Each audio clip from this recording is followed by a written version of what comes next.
Bonjour et bienvenue à Première Ligne, la série balado du Réseau 1 Québec. L'endroit où la voie de la recherche et la clinique se rencontrent. Je suis votre animatrice, Dr. Emma Glaser. Je n'ai aucun conflit d'intérêt à déclarer. Je suis clinicienne, chercheur et parfois aussi patiente. Bonjour, bienvenue à ce nouvel épisode de Réseau 1 Québec. Aujourd'hui, on va parler de comprendre les fondements de la première ligne. C'est-à-dire que dans les nouvelles ces temps-ci, on a parlé beaucoup de c'est quoi un système de santé en première ligne qui est fort.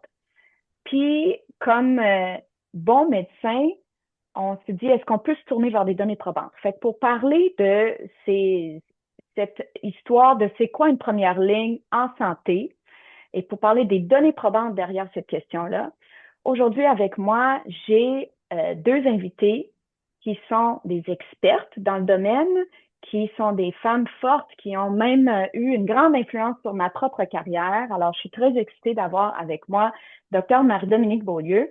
Allô, Dr. Beaulieu? Bonjour, comment ça va, Emma? Ça me fait plaisir de te voir. Ça va très Ou bien. doc...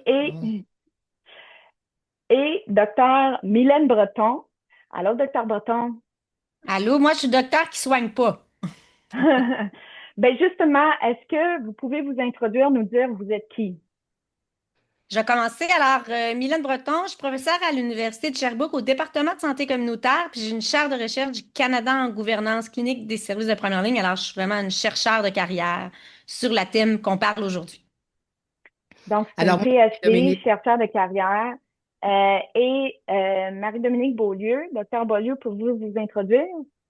oui, bonjour. Donc, moi, je suis maintenant professeure émérite au département de médecine de famille et médecine d'urgence de l'Université de Montréal. J'ai donc pratiqué la médecine de famille activement pendant près de 40 ans et aussi combiné toute ma vie des activités de recherche. On peut dire que j'ai été chercheure clinicienne, donc pendant toute ma carrière. Merci beaucoup. Puis, est-ce que vous avez des conflits d'intérêts à déclarer? Ben, moi, j'ai fait des mandats pour Health Excellence Canada au courant de la dernière année et j'ai eu un petit mandat avec le Collège québécois des médecins de famille avec l'amplificateur au courant de la dernière année. C'est tout. Moi, j'ai eu dans cette année un petit mandat avec le bureau de la commissaire à la santé et au bien-être sur des questions d'indicateurs en première ligne. Et j'ai aussi eu le privilège d'être impliquée dans le groupe d'experts comme co-directrice scientifique et j'ai reçu des honoraires par l'Université de Sherbrooke pour faire ça. Donc, merci beaucoup. Moi, j'ai pas de conflit d'intérêts à déclarer. Donc, comme toujours, on va commencer avec un cas. Alors, le cas, c'est que vous êtes un médecin de famille et vous pratiquez dans une province qui a envie de changer le système de santé.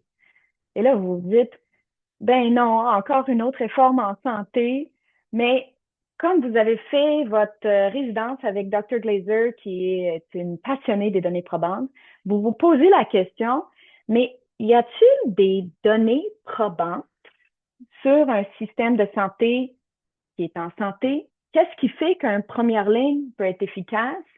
Et vous vous posez la question et vous voulez connaître les données probantes.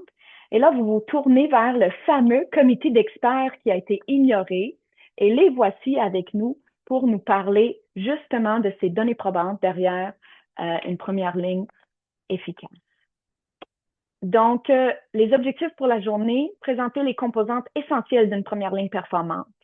Plus spécifiquement, on va parler d'identifier les éléments communs d'un système première ligne efficace en s'appuyant sur les données probantes, c'est ce qu'on vient de nous poser comme question. On va mettre en lumière les fonctions de la première ligne, accessibilité, continuité, globalité, coordination, équité, présenter la vision citoyenne, voix qui a été peut-être pas assez amplifiée dans le débat des nouvelles. Puis on va présenter comment le Québec se compare à d'autres juridictions à l'échelle nationale et internationale. Donc, même si la politique bouge beaucoup, les données probantes, comme vous savez, c'est un peu lent. Alors, je pense que ce balado, je vous souhaite, va être pertinent longtemps pour comprendre tout ça. Et sur ça, j'invite Dr. Beaulieu, Dr. Breton, à nous parler de toutes ces choses-là.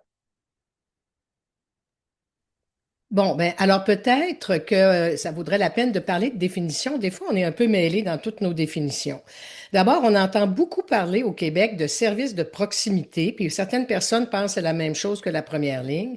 Mais dans le fond, les services de proximité, ça inclut la première ligne de services, mais aussi tous les services de santé publique aux citoyens d'une région, puis les services spécialisés. C'est ce qu'on appelle les services de proximité. Ensuite, on parle souvent de soins de santé primaire. En anglais, c'est primary health care. Et là, ça comprend vraiment toutes les politiques de santé publique, disons l'eau, toutes ces choses-là, et puis les déterminants sociaux de la santé. Puis, il y a ce qu'on appelle souvent tout simplement les soins de première ligne ou primary care. Ça se réfère justement aux services à la population de santé plus de base. Donc, dans le fond, nous, c'est de ce dont on parle quand on parle d'une littérature sur les données probantes. C'est comment on organise les fameux soins de première ligne, c'est-à-dire les services directs à la population de première ligne, si vous voulez. Donc, on ne parle pas de toute la santé publique, ni de l'ensemble des services de proximité, juste pour être bien clair là-dessus. Donc, si on veut convaincre des décideurs, des fois c'est intéressant. Il y a un cube qui s'appelle le cube de vraiment l'épidémiologie des problèmes de santé dans une population. Écoutez, c'est en béton, ça a été fait à plusieurs reprises. Dans le fond, ce que ça nous dit, c'est que pour 1000 personnes dans une communauté, dans une année, il peut y en avoir 800 qui vont avoir des symptômes. Il va y en avoir 8 en tout qui vont aller à l'hôpital, puis à peu près 215 qui vont voir un médecin. Donc, dans le fond, en première ligne. Donc, c'est là que les gens vont quand ils ont des problèmes de santé, d'abord et avant tout. Alors, ça peut aider les gens à mettre des chiffres, à vraiment convaincre un décideur de l'importance de la première ligne pour une population. Donc, ça veut dire que quand 800 personnes ont des symptômes, quand même la grande majorité, ils se gèrent à la maison. Rien que ça tout seul, effectivement, tout à fait. Et il y en a d'autres qui vont aller voir leur médecin de famille et il y en a très peu qui utilisent les services de deuxième et troisième ligne. Exactement. Bon, on peut continuer. Je peux continuer, mais Mylène, ne te gêne pas mais je sais qu'il y a d'autres éléments où tu vas plus contribuer. Bon, alors, c'est quoi les caractéristiques d'un système de première ligne performant? Donc, il y a vraiment des choses qui ressortent. D'abord, dans un système performant, il y a vraiment une affiliation des usagers à un professionnel ou une professionnelle de première ligne. Généralement, c'est un médecin de famille ou une infirmière praticienne qui peut dire, moi, c'est là que je vais, puis c'est mon infirmière praticienne, c'est mon médecin de famille en général. Donc ça, c'est la première chose qui est remarquable. Il y a généralement des mécanismes de gouvernance au niveau communautaire, vraiment régional et provincial, mais communautaire territorial, pour organiser les soins en fonction des besoins de la population où on est. Bon, ça a l'air simple à dire, on en reparlera plus longtemps, mais il y a un financement puis un paiement qui est aligné avec les objectifs du système. Il y a des équipes interprofessionnelles. Il est fini le temps où la première ligne, ça repose justement sur un groupe de médecins ou d'infirmières. C'est des équipes. Il y a des politiques de santé qui sont vraiment explicites pour la première ligne. Et enfin, il y a vraiment une coordination puis une intégration avec les autres secteurs de la communauté, donc pour les services sociaux, bien sûr, mais aussi pour les autres secteurs, que ce soit le logement et toutes ces choses-là. Donc, ce sont ce qu'on appelle les principales caractéristiques du système de première ligne. C'est sûr qu'après ça, il y a d'autres éléments, mais qui sont pas propres à la première ligne, des indicateurs, la capacité de fournir de l'information sur la qualité des services, la formation des professionnels. En fait, il y a d'autres éléments, mais ça, c'est pour tous les éléments du système, si on veut. Donc c'est vraiment les 6 caractéristiques fondamentales d'un système de première ligne efficace. Puis, juste pour continuer sur l'idée, ce qui va être vraiment important, c'est la cohérence entre ces différents éléments-là, ces 6 caractéristiques-là. En gros, si tu as juste des patients affiliés, mais tu n'as pas d'autre chose, tu n'as pas un paiement qui est aligné, tu n'as pas d'équipe, tu n'as pas de mécanisme de gouvernance, ben tu ne produiras pas des effets efficaces. Si tu as juste un mode de rémunération théoriquement intéressant pour la première ligne, mais tu n'as pas les équipes, tu n'as pas de politique, tu n'as pas de coordination, ça ne fonctionnera pas non plus. Ça, c'est très important de le comprendre. C'est dans chacune de ces dimensions-là, il faut aller chercher les mécanismes pour produire des choses qui sont cohérentes et intégrées. Donc, dans le fond, voilà. Puis si, je pense à nos auditeurs qui nous écoutent, puis fait que là, moi, ce que je comprends de tout ça, c'est que on est allé regarder des systèmes de santé et des systèmes de première ligne, puis ça, c'est les caractéristiques qui ressortent. Mais quand on a regardé ces systèmes-là, comment est-ce qu'on a dit, ben ça, un système qui est performant? Comment ils ont Bon, statué? oui, d'accord. Écoute, ce sont des recherches qui remontent à longtemps. La façon et moi j'ai eu la chance d'être impliquée dans les années 2000, 2003, 2004 avec pour la commission Romano. En fait, ça s'appelait Choisir le changement sur les soins de première ligne. On a fait une énorme revue systématique.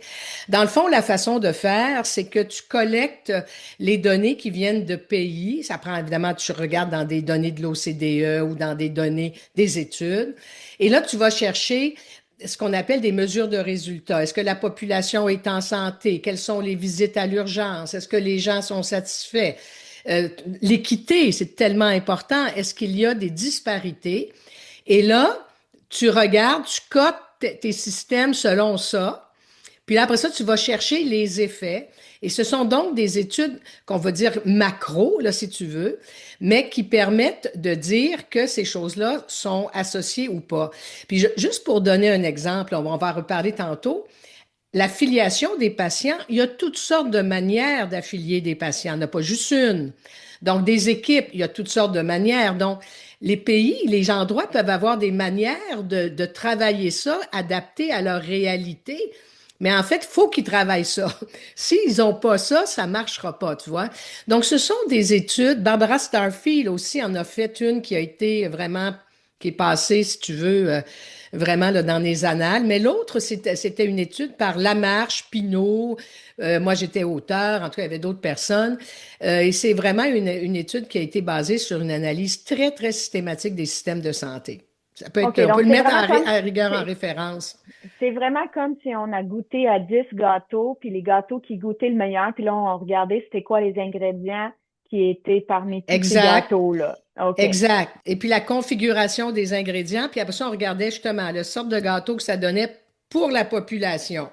Hmm.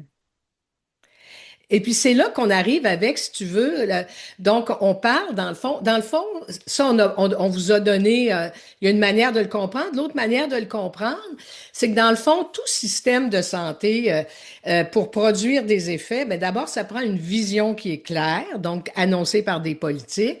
Tu mets des ressources, ça te prend la bonne quantité, la bonne variabilité, donc tes équipes. Tu te crées une structure organisationnelle, tu crées des lois, des règlements, des accords, des arrangements. Tu as des gens qui font des pratiques. Par exemple, l'accès adapté, c'est une pratique organisationnelle. La manière de prendre en charge des gens en équipe, c'est une pratique.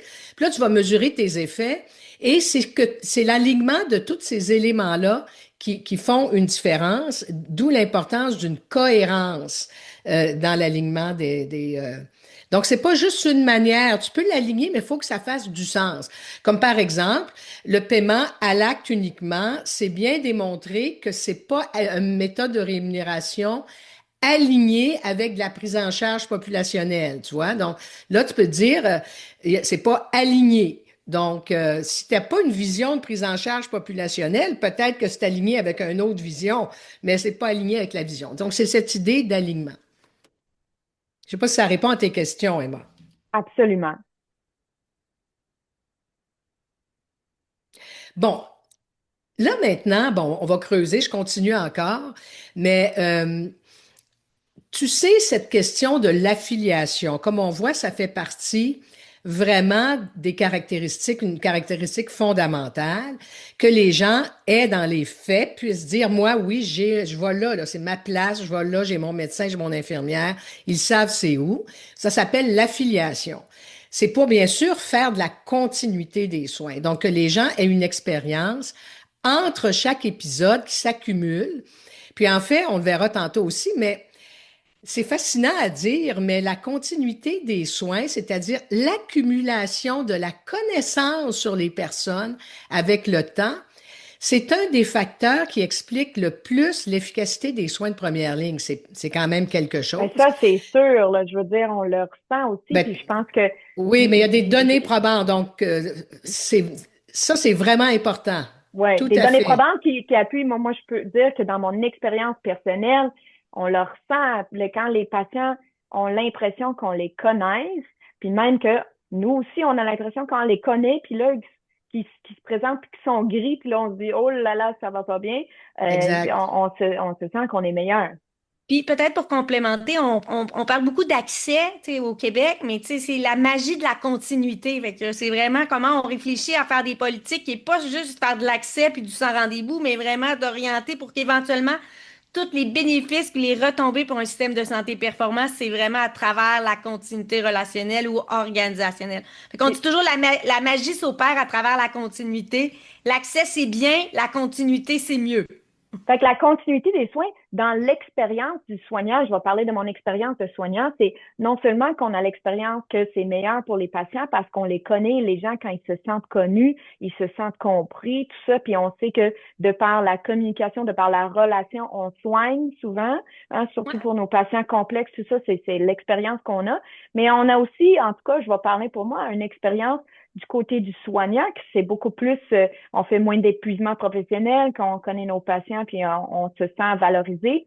Puis là, ce que vous dites là, c'est qu'il y a des données probantes qui appuient ce que je suis en train de Oui, vivre, moi. absolument. En fait, on dit souvent qu'il y a un mur de données sur la continuité des soins. Là, je veux dire, c'est incroyable.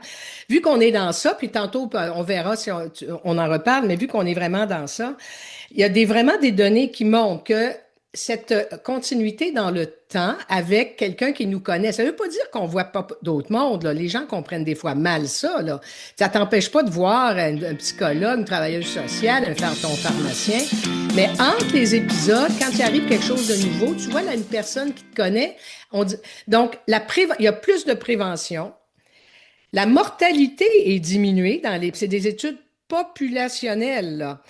C'est un petit peu plus en avant. Je vais un peu en avant, mais juste qu'on en parle, tu sais. Euh, Ça coûte moins cher les soins. Les gens sont plus en santé. Ils sont plus satisfaits, dont tu en parles, les patients et les professionnels. La qualité est meilleure. Donc, bref, tu sais, on est gagnant sur toute la ligne. Mais si on continue avec ce qu'on voit ici aussi, donc, être affilié, c'est une chose. Mais là, il faut qu'on parle de l'inscription. Surtout qu'on est au Québec, les gens vont écouter ça. Et donc, l'inscription, c'est donc une procédure formelle de rattachement entre une personne et un professionnel ou une clinique, là, dépendant, là, mais qui est vraiment confirmée par une démarche administrative. Donc, l'affiliation, c'est les gens peuvent dire, moi, je connais quelqu'un. Juste pour donner un exemple, en France, par exemple, il n'y a pas d'inscription de clientèle, mais les gens sont capables de dire, j'ai mon médecin généraliste. Donc, il y a donc ces deux choses. L'inscription, ça, c'est une formalisation. Ça, il n'y a pas beaucoup, on le verra tantôt, Mylène va vous en parler. Donc, si on veut en parler, donc on continue de parler de l'inscription, parce que c'est un enjeu important actuellement au Québec, puis dans la plupart des pays. Beaucoup de pays sont en train d'essayer d'aller vers cette fameuse inscription qui est en fait de formaliser. Donc, si tu veux changer des fois un petit peu ce dont on parle, Emma, là, donc, et ça, c'est ça. Puis là, tu faisais référence au comité d'experts. Puis si les gens sont intéressés, il y a vraiment des documents là, dans le texte, là, mais donc, l'inscription, c'est un instrument de politique publique. C'est un État qui décide qui veut inscrire ces gens dans son système de première ligne. C'est pas tout d'un coup des professionnels qui se lèvent le matin en disant on va inscrire du monde ou des patients qui décident de s'inscrire, ce que je veux dire. Et c'est vraiment une manière, bien sûr, de dire nous, c'est important, la continuité, on la valorise. Puis on la valorise tellement qu'on va faciliter cet appariement des gens pour être sûr que personne ait une chaise vide. Mais c'est surtout des mécanismes de financement, de rémunération et de reddition de comptes. Donc, c'est pour ça qu'on dit que c'est une procédure de politique publique et elle engage vraiment les trois parties. Ça s'est discuté beaucoup aussi au Québec. Donc, ça n'engage pas que les médecins ou les cliniques qui inscrivent, mais ça engage l'État qui a décidé d'avoir recours à l'inscription. Et donc, il doit s'engager à donner les ressources ou le financement qui vient avec l'inscription. Puis, en principe, ça doit engager aussi les usagers, c'est-à-dire les usagers doivent le savoir qu'ils sont inscrits. Puis si moi, je pense aux années 2000, là, quand on a commencé les GMF, là, moi, je pratiquais, là, j'étais en pratique active, on les inscrivait, les gens se rendaient même pas compte qu'ils étaient inscrits. Puis moi, j'ai toujours pratiqué dans ça, puis je faisais de la recherche. Tu demandais à des gens, te rends-tu compte que tu es dans un GMF? Les personnes avaient signé le contrat GMF, tu sais, rapidement. Puis donc, les usagers, ça a dû prendre une vingtaine d'années avant que la majorité des usagers comprennent qu'ils étaient dans des GMF. Donc, en principe, là, c'est pas comme ça que ça marche. Donc, l'inscription, ce qu'il faut retenir, c'est pas tous les pays qui en ont. Si un État décide d'en avoir, ça veut dire qu'il valorise beaucoup ça, qu'il va vouloir mettre beaucoup d'autres mécanismes, mais ça engage trois parties, les patients, les professionnels et l'État qui choisit l'inscription. Donc, c'est exigeant. Là, si tu me demandes, Emma, est-ce qu'on a des preuves que l'inscription, ça fait une différence? Là, les données probantes sont beaucoup moins importantes. Donc, quand tu me demandais comment est-ce qu'on sait, les grandes études macro, on est capable de dire ça, ce pays-là, il y a de l'inscription, ce pays-là, ça, tu sais. Puis là, on regarde, on a des données générales parce qu'on a aussi la rémunération. Mais l'inscription comme telle, il y a peu de données, alors qu'il y a beaucoup de données sur la continuité. Par contre, il y a des données sur l'impact de la désinscription. Parce qu'il y a eu il y a des endroits où, évidemment, d'abord, les gens, des fois, déménagent, quittent, ont de la misère à se raccrocher. Et les études sur la désinscription montrent que quand les gens perdent leur inscription, il y a effectivement une augmentation des visites à l'urgence, une diminution de la prévention, une diminution de l'équité d'accès, puis de l'expérience négative des patients. On pourrait dire qu'au Québec, là, on a vécu ça, puis on le vit encore. Donc, c'est vraiment important. Je vais laisser Mylène continuer Oui, là-dedans. en fait, Marie-Dominique, elle a bien montré les effets probants de la continuité. Puis l'inscription, c'est une formalité, mais aussi si on met comme des modèles interprofessionnels, c'est une manière de formaliser c'est qui la patientèle pour attribuer parfois d'autres ressources, comme au Québec, on attribue des infirmières, puis c'est parce qu'on est capable d'avoir une idée spécifique sur la population inscrite. Puis l'inscription formelle, c'est quelque chose que, à travers le Canada, que les provinces vont dans cette direction-là pour justement être capable d'être aligné les autres ressources. Quand on parlait d'alignement, c'est quand on est capable de dire c'est qui la patientèle formelle, bien là, on peut mettre d'autres éléments de cohérence au niveau de l'organisation des soins. Fait que, puis là, les autres provinces, ils vont toutes ils visent une inscription formelle, individuelle entre un médecin et un patient, une IPS, comme l'Ontario. Fait que c'est vraiment quelque chose, puis les pays qui le formalisent, c'est aussi, ils le font pour les autres éléments qui attribuent d'autres ressources ou des liens de... Fait que c'est cet élément-là qu'il faut comprendre. C'est un instrument de politique publique pour soit l'attribution des ressources. Fait que si j'interviens ici, dans le fond, je comprends que l'inscription est un instrument politique qui vise à avoir une affiliation, puis idéalement aussi une continuité des soins, mais qu'il n'est pas nécessairement garant de continuité des soins. Et lorsque l'inscription n'est pas garant de continuité des soins, ben là, les résultats, ça peut laisser à Exact. désirer. Exact. Exact. Si tu es formellement inscrit à un médecin de famille puis tu le vois jamais, il n'y a pas de continuité, puis là, l'effet sur la magie de la continuité n'est pas présent. Mais par contre, c'est souvent un prérequis d'avoir ce lien-là maintenant, même ça te permet peut-être de voir toujours le même professionnel. C'est pour ça que si tu t'organises avec ta patientèle identifiée, d'essayer de voir les mêmes professionnels identifiés, c'est là que ça l'aide dans l'organisation des services. Puis c'est un peu dans une histoire de bottines qui suivent des babines, dans le sens où on voit beaucoup des gens qui disent, ben moi, je suis inscrit à tel médecin de famille, mais j'arrive jamais à le voir. Fait que ces gens-là qui vivent jamais la continuité des soins, ben là, l'inscription comme politique publique a échoué à sa mission d'offrir une continuité relationnelle. Oui, mais c'est aussi généralement parce qu'elle n'a pas été associée aux autres éléments qui font qu'un système est performant. Tu sais, et si on veut, là, on va rentrer notre clou tout le temps. Donc, tu sais, si par exemple, il n'y a pas une équipe professionnelle assez robuste, tu sais, quand on a créé les GMF, il y avait la vision, là, ça a changé, mais quand même 2 infirmières pour 12 docteurs. Ça pouvait pas améliorer la productivité. Donc, la rémunération n'avait pas changé tant que ça. Euh, le- le- L'ancrage dans la communauté, dans le territoire, était pas si fort que ça. Donc, on ne peut pas faire, en anglais, on dit du cherry picking, là, choisir. Donc, si tu fais juste une politique publique d'inscription, puis tu fais pas suivre le reste, ça donnera pas les résultats. De la même Mhm. manière, si je fais juste changer le mode de rémunération, mais je fais pas le reste, ça donnera pas les résultats. On est condamné tu sais, faut vraiment que changer plusieurs choses en même temps pour que ça soit cohérent. Il y a plusieurs options, mais il faut y aller puis s'assurer que c'est cohérent. Ouais, Mais ben on peut pas faire effectivement, un bon gâteau juste en faisant quelques trucs. Là, non. faut mettre le beurre avec. En tout cas, il faut mettre les ingrédients dans le bon ordre puis bien faire ça. En tout cas, on comprend le point là. Je veux rehausser ici. On dit en Angleterre, on a fait un passage de l'inscription individuelle à groupe, puis ça a diminué la continuité des soins. Pouvez-vous nous parler un petit peu de ça?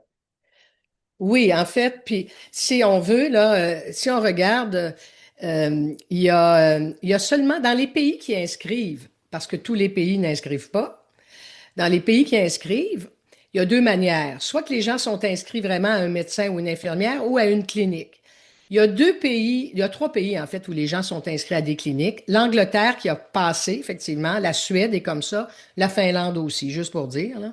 Et la plupart du temps, en Suède, en Finlande, c'est associé avec un salariat des médecins dans des formats qui ressemblent à des CLSC. L'inscription individuelle, l'inscription à un groupe peut se solder par de la perte de continuité. Il y a des données là-dessus.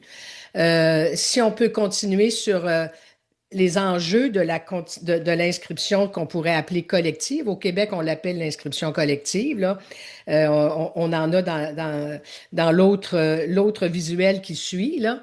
Mais c'est que justement, lorsque l'affiliation, l'inscription, excuse-moi, est vraiment un milieu de soins, ça peut compromettre cette continuité et amener une fragmentation de la coordination puis de la continuité à l'intérieur de la clinique, à l'intérieur du système.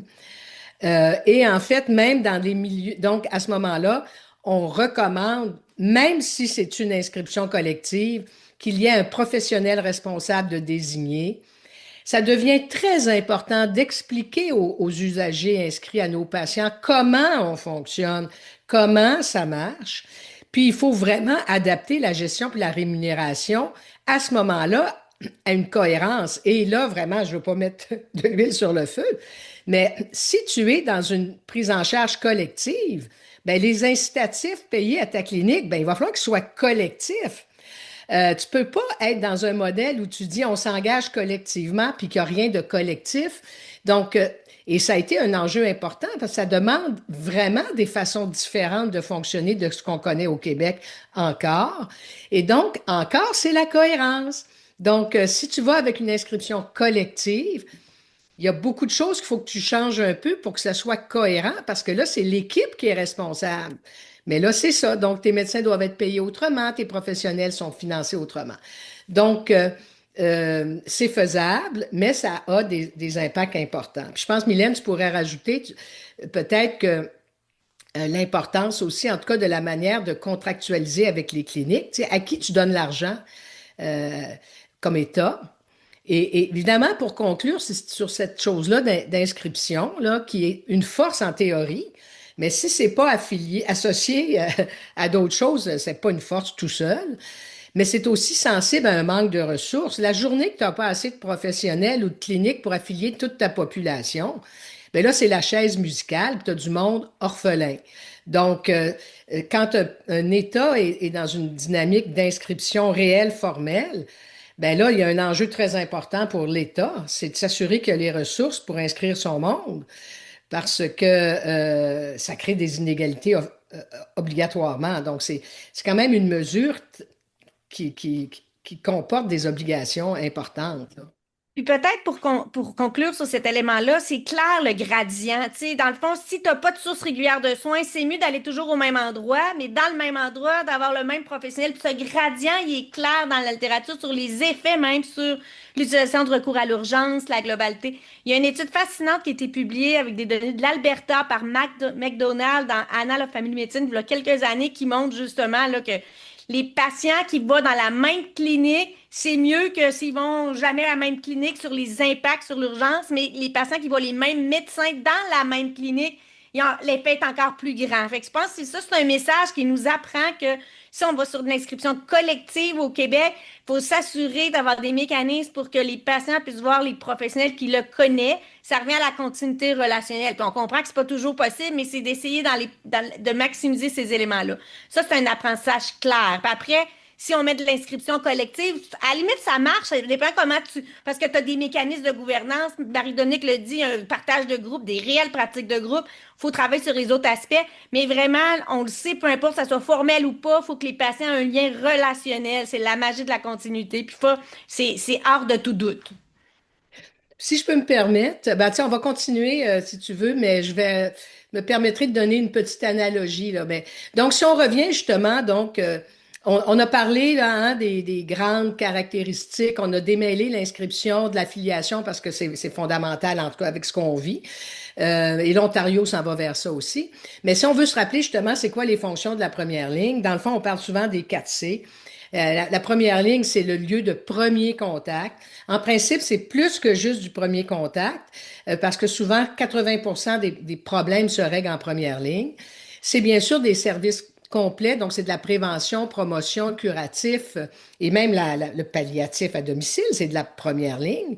La continuité, on en a parlé, puis la coordination. Et sur cet équilibre-là, tu vois, ça aussi, c'est un exemple qui vient de l'Alberta, Mylène, hein? Euh, c'est clair que l'équilibre entre la continuité et l'accessibilité, ça va toujours être un enjeu. D'abord, si tu n'es pas accessible, tu n'auras jamais de continuité. Là, ça prend, c'est clair. Mais donc, dans les cliniques, ça vient de l'Alberta aussi. Madame Cook, là, qui a fait beaucoup de recherches, en fait, sur les bases de données de l'Alberta, dans les cliniques où la continuité augmentait de 6,8 là, c'est très précis, les consultations à l'urgence diminuaient de 78 visites pour 1000 patients. Mais quand l'accès diminuait de 6 les visites à l'urgence augmentaient de 64 c'est pour 1000. Donc, bref, c'est juste pour dire, c'est comme des vases communicants. Mais dès que tu donnes un peu plus de continuité, tu vas réduire tes données tes, tes Les visites consultations à à l'urgence. l'urgence et tout ça. Oui, c'est ça. Mais Mylène, vas-y dans le fond. Puis l'accès, c'est large, là, tu sais, on dit de l'accès rapide, c'est en situation urgente, mais ça peut être aussi l'accès dans 2 semaines, c'est pas la même chose avec le même professionnel. Fait que c'est bien de définir c'est quoi l'urgence de la situation, puis dans des situations très urgentes, on peut on peut compromettre un peu la continuité. Notre professionnel n'est pas disponible, mais c'est urgent. Mais en même temps, si c'est un suivi, on peut très bien, puis le patient va préférer attendre. Fait que c'est là qu'il faut voir comment on peut bien gérer, tu sais, l'accès selon l'urgence de la situation, avec qui, avec quel professionnel, dépendamment des situations. Fait que je pense que c'est tout à réfléchir ces éléments-là qui touchent l'organisation des soins. Si je peux juste me permettre de donner un exemple. Fait que je donne l'exemple parce qu'ici, on parle de l'accès et continuité. Donc, on dit ici que quand on a un meilleur accès, fait que par exemple, moi, je fais de l'accès adapté. Alors, je garde des plages pour des urgences dans mon horaire grâce à Mylène Breton et son équipe. Et si j'ai un patient qui est malade, donc, il va pouvoir voir dans une plage urgente, il va venir me voir moi. Donc, vu que j'ai un accès, j'ai aussi une augmentation dans la continuité. Puis ce que je vis réellement, c'est aussi, je gère l'urgence, mais je gère les petits bobos, tout ça, de prévention, puis des affaires comme ça dans ces visites-là. Mais si j'étais pas du tout accessible parce que je ne fais pas d'accès adapté et que je suis tellement de patients que j'ai aucune plage pour voir mes patients quand ils sont malades, ben là, ces gens-là, dans le fond, quand ils sont malades, ils sont pas capables de venir me voir moi, donc ils finissent aux urgences. c'est un peu ce qu'on est en train de dire, que quand on n'a pas des places, mais il y a une question aussi de capacité, là, c'est-à-dire que si tu as trop de patients pour le temps que tu es capable de donner, tu n'es pas capable d'offrir une continuité ni une accessibilité. Emma, c'est exactement ça. Tu sais, c'est un équilibre aussi, puis c'est une disponibilité. Si tu as trop de patients et tu n'es pas assez disponible, c'est sûr que tu n'auras pas d'accessibilité ou de continuité. Fait que je pense que c'est toujours trouver le juste équilibre. Puis c'est correct que vos patients voient parfois, c'est le plan B, un autre professionnel. L'idée, c'est la cascade. Puis il y a aussi, et puis c'est ça. Fait que comme tu le dis bien, Emma, là, tu sais, si tu as trop de patients, et tes patients vont aller voir les autres, puis on le sait quand on voit pas le professionnel qui nous connaît, parfois ça peut même induire 2 visites au lieu que si tu vois directement ton professionnel dès le départ.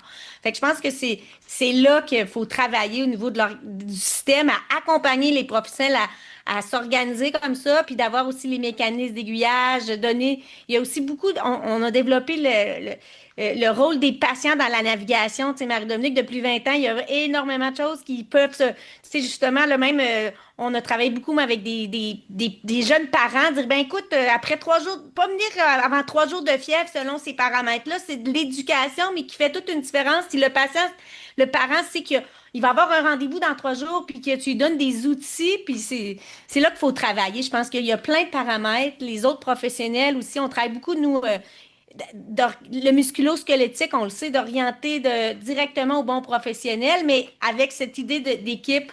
Continuité aussi, on en parle. Continuité aussi d'information. Il faut avoir le même système d'information. C'est ça aussi que si on se répète, fait qu'il y a la relation. Puis c'est tous des éléments qui permettent de donner des soins de qualité.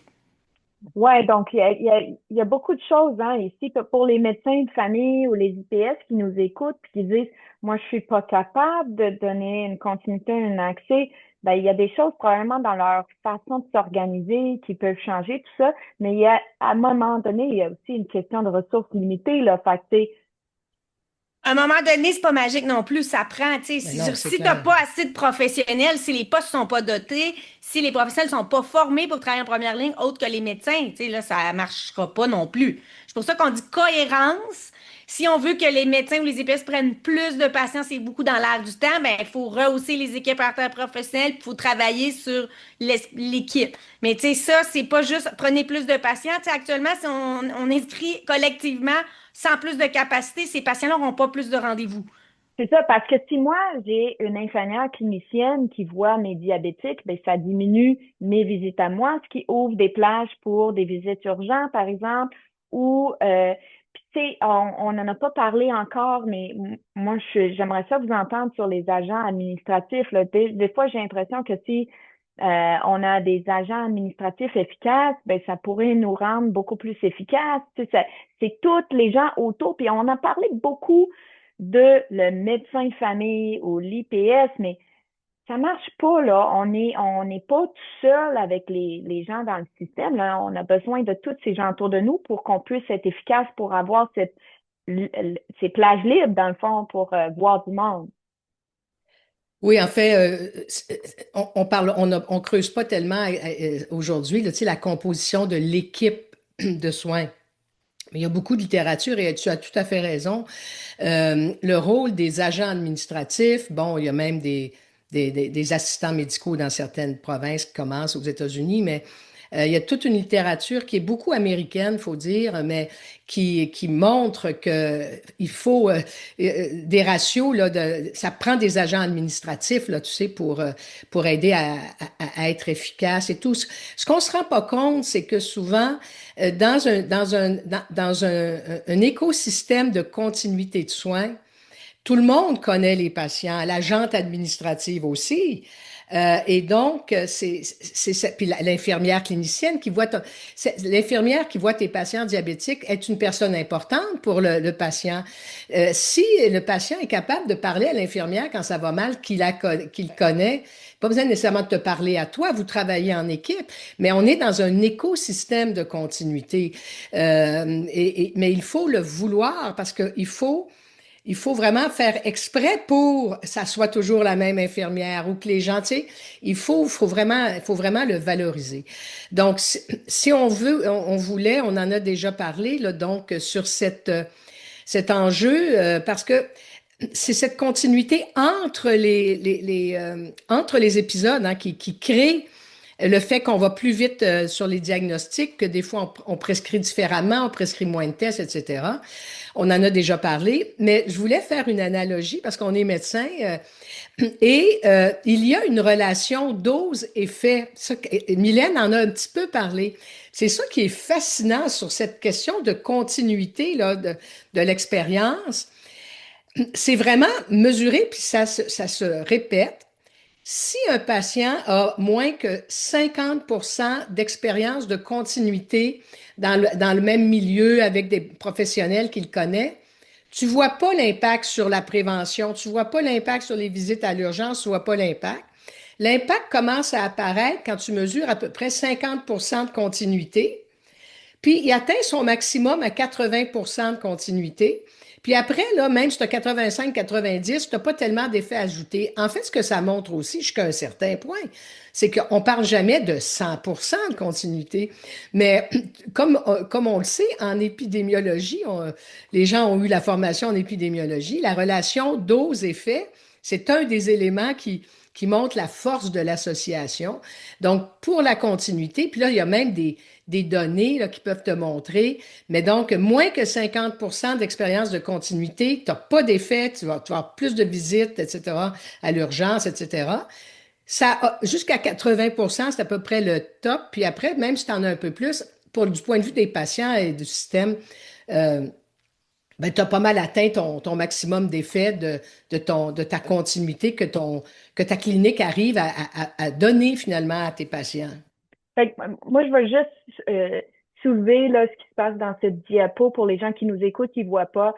Ça, c'est une diapositive qui dit c'est une synthèse des données probantes, bénéfices de la continuité relationnelle. Je pense qu'on pourrait appeler notre podcast la magie de la continuité, mais dans le fond, on a 8 études qui montrent que ça améliore les soins préventifs, 11 études qui montrent que la continuité relationnelle, les patients sont satisfaits. Euh, et meilleure satisfaction aussi dans les professionnels. 13 études qui montrent qu'il y a des meilleurs résultats issus de santé. 61 études qui démontrent une diminution des visites à l'urgence puis dans les hospitalisations. C'est incroyable. Dans la mortalité, 11 études qui montrent que ça diminue la mortalité. Ben ça, franchement, c'est incroyable. Quand tu as une continuité relationnelle, les gens vont moins aux urgences puis meurent moins. C'est incroyable. 16 études qui montrent des économies de coûts, qualité, expérience patient, meilleur auto-soin et adhésion. Puis j'aimerais ça dire ici, j'ai un mentor qui me dit The gift of family medicine is that the patient comes back. Hein? Tu sais, c'est comme le cadeau de la médecine familiale, c'est que le patient revient. Fait que si t'es pas ça, puis tu sais, on n'a pas parlé, mais t'as mentionné, Marc-Dominique, un peu cette histoire de on fait moins de tests, tout ça, ben, il y a toute l'incertitude, puis on peut parler aussi de choisir avec soin, ben, quand on connaît mieux les gens, on est peut-être moins pressé à faire plein de tests inutiles, on connaît les gens, on peut laisser le temps passer, tout ça, et tout ça, finalement, parce que quand on fait moins de tests, ben, on parle pas seulement d'environnement, tout ça, mais on sait hein, qu'un médecin de famille avec une continuité relationnelle, c'est aussi quelque chose qui est bon pour l'environnement, mais pour les gaz à effet de serre. Mais il y a cette histoire de on fait moins de tests, puis ça, on fait moins mal à des gens quand on fait moins de tests aussi. Là. Fait que tout ça va dans la continuité aussi. Puis Emma, au début, Marie-Dominique, il y a un mur de données probantes pour soutenir les bénéfices de la continuité relationnelle. C'est exactement ça. Puis il faut repréciser aussi que c'est vraiment une valeur des patients. L'expérience patient est meilleure quand tu as de la continuité. Ben, je pense qu'il faut aussi qu'on prenne un petit moment pour dire que on est donc bien bon, les médecins de famille. Là. Quand on voit nos patients, regarde qu'est-ce que ça fait là, quand on est capable de voir nos patients puis on les connaît, on sauve des vies. Hein? On le dit pas assez, mais parce que tu sais, le cardiologue là, qui fait le pontage, tout ça, il a l'impression de sauver des vies, mais on n'a peut-être pas assez l'impression qu'on sauve des vies, mais pour de vrai, une première ligne qui est forte et bien organisée, ça sauve vraiment des vies. On est des acteurs clés là, dans un système de santé en santé. Tout à 11 fait. études sur 11 le démontrent sur la mortalité, les effets de la continuité sur la mortalité. Tout à fait. Puis Donc cette ça, dernière diapositive, là aussi, juste c'est que, non, celle avec les chiffres ici, euh, Puis ça, des fois, c'est difficile, puis il y a beaucoup de gens qui le comprennent pas, puis c'est même remis en cause. C'est que même chez des gens relativement en santé ou qui n'ont pas de grands besoins de santé, on va le dire comme ça, on a tous des besoins de santé dans nos vies, mais ça vient la diapo qui est là, ça vient de l'Alberta, on dira l'Alberta, mais ils ont beaucoup de données, puis ils les valorisent, mais ils ont comparé des gens, ils n'ont pas d'inscription là en Alberta, juste pour être clair, mais ils sont capables de savoir si les gens ont, ils appellent ça être attachés, ils ont affilié, ils voient généralement, ils vont la même personne ou le même endroit. Donc, on voit ici que il y a vraiment une diminution des visites à l'urgence chez les personnes en santé qui ont une affiliation élevée. C'est le double des visites, c'est pas des farces, là.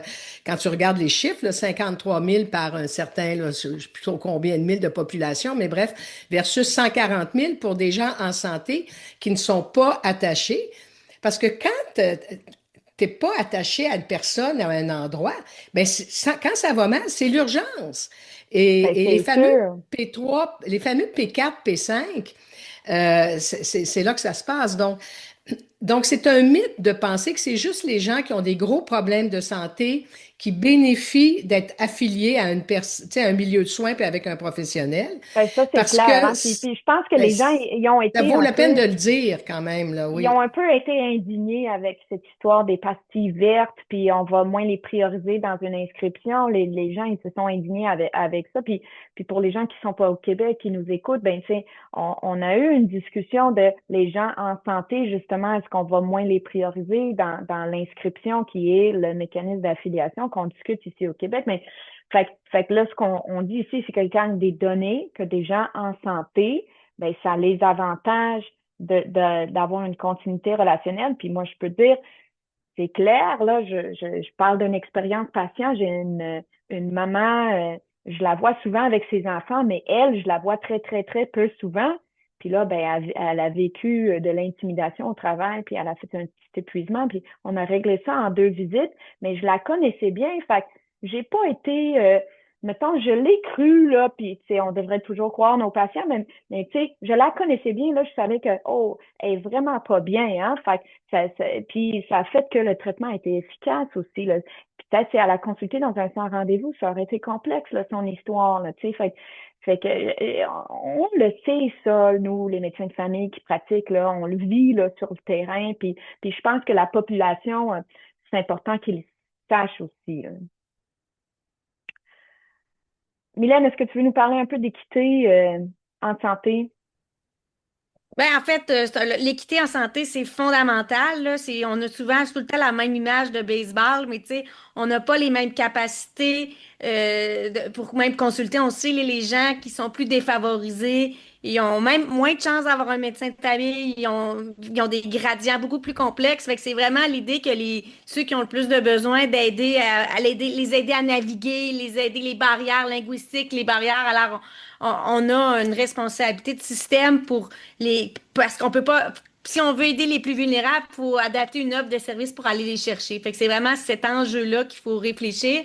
Fait que c'est vraiment important. Fait que je pense que Moi, l'équité est au centre de nos politiques. Il faut réfléchir pour développer des modèles adaptés. Même, il y a mettons, des groupes de population, mettons, même les immigrants au niveau linguistique. Il faut adapter nos modèles. Le modèle même GMF n'est pas pour tous. Faut réfléchir à des modèles adaptés pour certains groupes de patients. Faut être proactif pour aller chercher.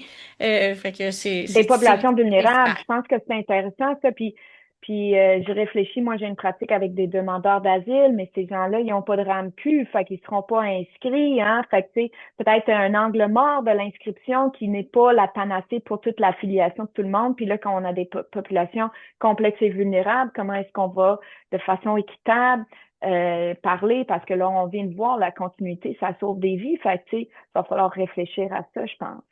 Oui, puis même Oui. puis même dans notre modèle, quand on organise nos soins, si on faut que tout le monde appelle à telle heure, il faut avoir des modalités qui permettent ces adaptations-là. Puis il faut les garder comme décideurs aussi, que faut avoir un modèle principal peut-être pour la majorité, puis après permettre ces adaptations. Et même, on dit souvent même que nos GMF qu'on appelle branchés dans notre communauté, dans la proximité, ben là, ils ont des caractéristiques différentes selon où est localisé, ben de s'assurer qu'il y a des liens, justement, même on revient là, d'être les organismes communautaires pour aller vraiment de répondre aux besoins selon les caractéristiques locales. Tu sais, moi, où tu pratiques, là, vous avez justement des communautés avec des caractéristiques particulières. Même, on dit des fois d'avoir, tu sais, à Montréal, de l'aide au niveau de la traduction. Fait que ces éléments-là qu'il faut adapter versus tu es en Beauce. Moi, je viens de la Beauce, avec les agriculteurs, c'est pas quelque chose qu'on va développer nécessairement à Montréal, mais c'est là qu'il faut être branché sur notre communauté pour répondre puis être adapté selon leurs besoins.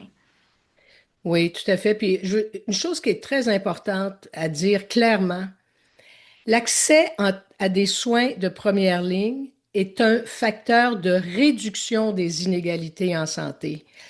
C'est vraiment important de le comprendre parce que ce qu'on sait, hein, c'est que notre santé est d'abord et avant tout déterminée par des grands déterminants sociaux, l'équité, et sur lesquels c'est pas facile d'agir, l'éducation, le travail et tout.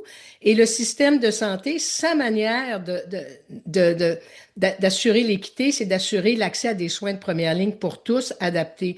Donc, c'est un facteur de réduction des inégalités en santé. Puis ici, si on regarde, il n'y a pas beaucoup de données, hein, c'est pas facile de trouver des données adaptées, mais dans un rapport que l'INES a publié en 2022 sur les populations inscrites, non inscrites, etc., là, et puis dans les GMF, ben déjà, on voit quand même émerger que donc au Québec, où en principe il y a une politique d'accès universel, où il ne devrait pas y avoir d'impact des caractéristiques socio-économiques des personnes dans leur expérience de soins.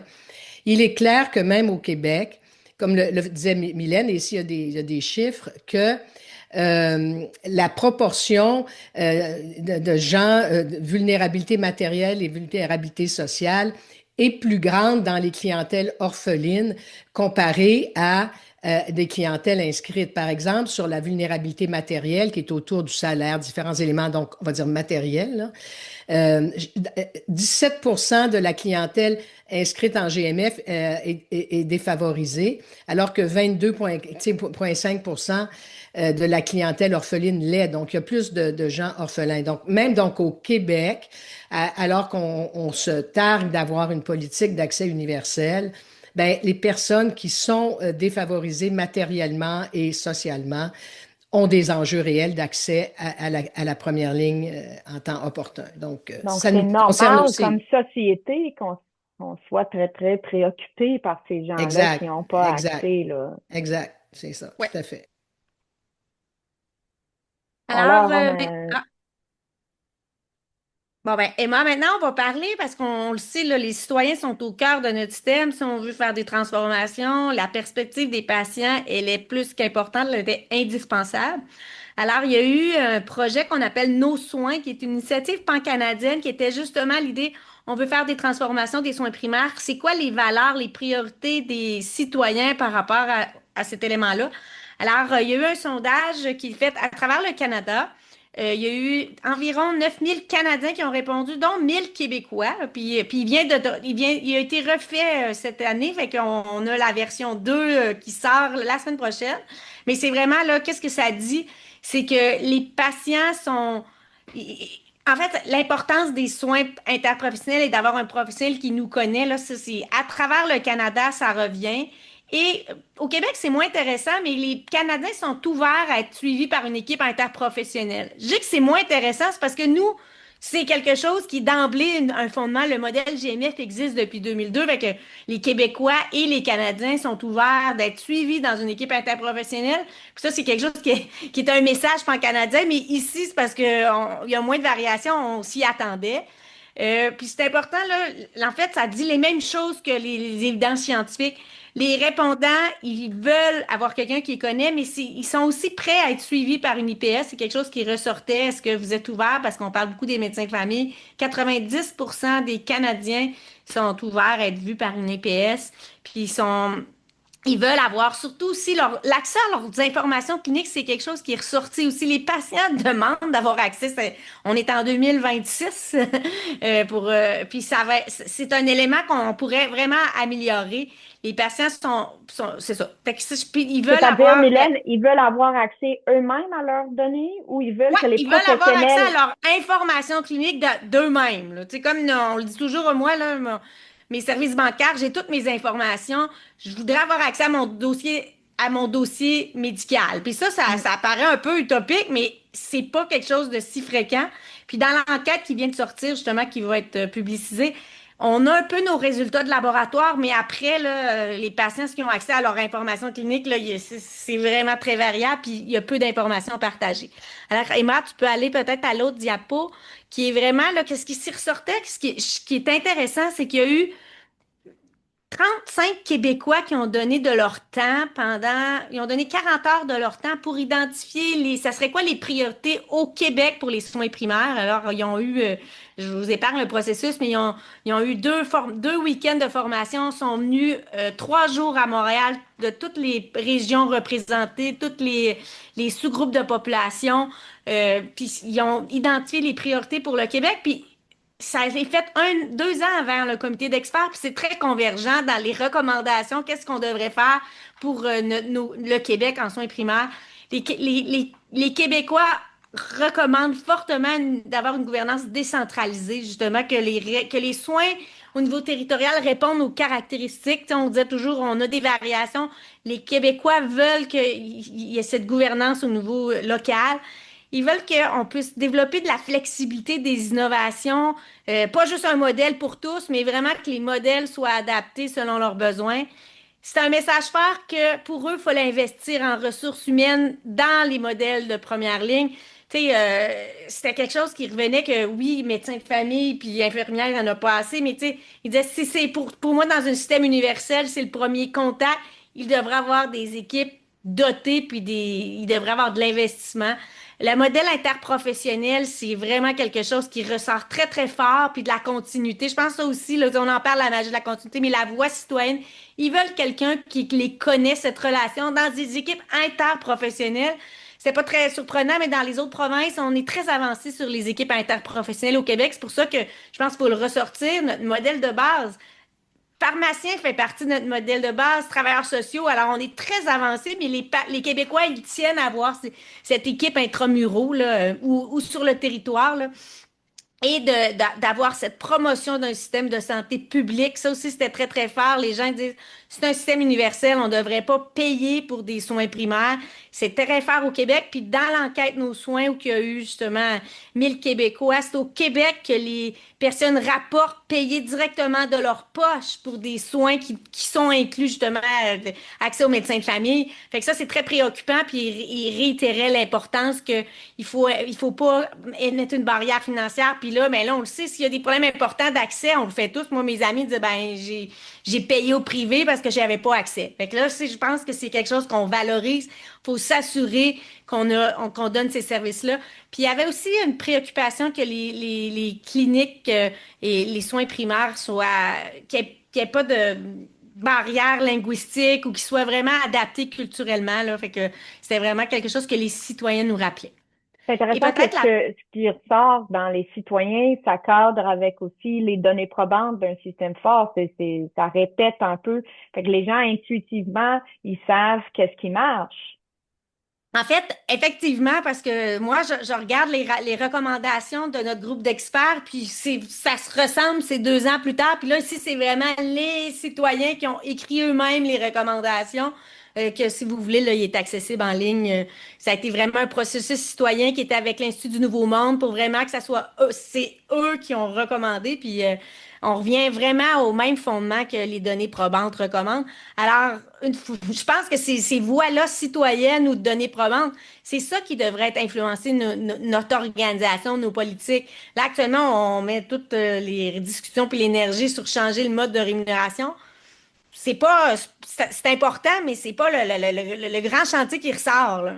Mais c'est ce que vous dites depuis le début, c'est une pièce du puzzle, puis il y a beaucoup de pièces, puis il faut qu'ils s'alignent ensemble. Là. Fait, puis c'est intéressant tout ça. Puis je suis intéressée de voir que les patients, ils tiennent aussi un système public, puis qu'ils voient, hein, parce que des fois, on est moins sensible, là, comme médecin, on prescrit des choses, mais on n'est pas au courant de qu'est-ce qui est la vraie facture derrière. Mais tu sais, il y a des choses qui marchent pas bien, là. Une colonoscopie, tu as des sous à payer pour faire ta colonoscopie. Il faut que tu achètes ton Go-Light, puis tout ça, puis ça coûte 60$.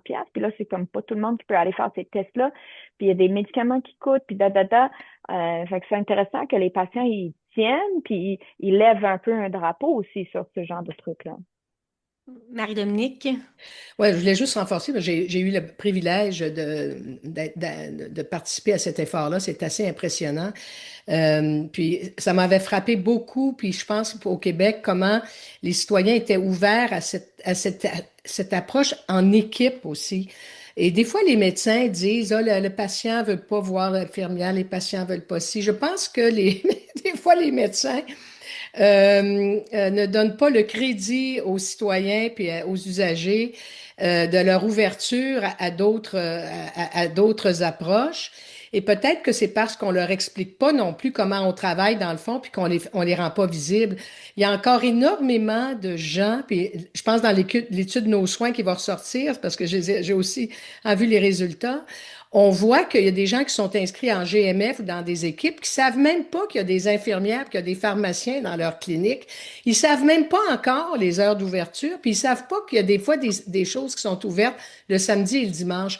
Donc, les citoyens sont ouverts, mais encore faut-il quand même qu'on leur explique nous, comment on fonctionne et que ce soit clair et que ce soit pas non plus inatteignable. Mais le Je grand pense que message c'est de nos intéressant, soins, ça. c'est l'ouverture des usagers à tous ces nouveaux modes-là.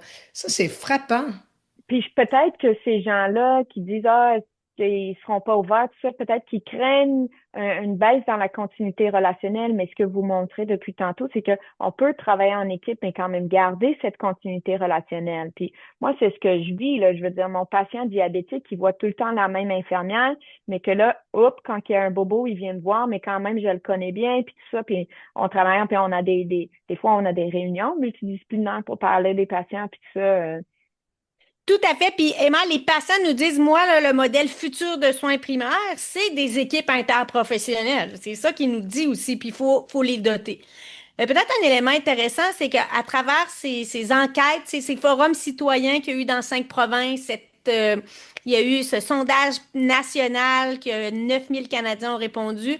Il y a eu des standards, un peu une analyse transversale de la voix citoyenne canadienne. Puis il y a eu on appelle les standards nos soins, mais c'est encore une fois, là, c'est d'avoir une affiliation une relation avec un professionnel, de la continuité puis l'accent de temps opportun, être intégré dans sa communauté, d'avoir que les organisations soient liées de proximité, qu'il y ait une imputabilité communautaire, c'est que les cliniques qui répondent aux besoins de leur territoire,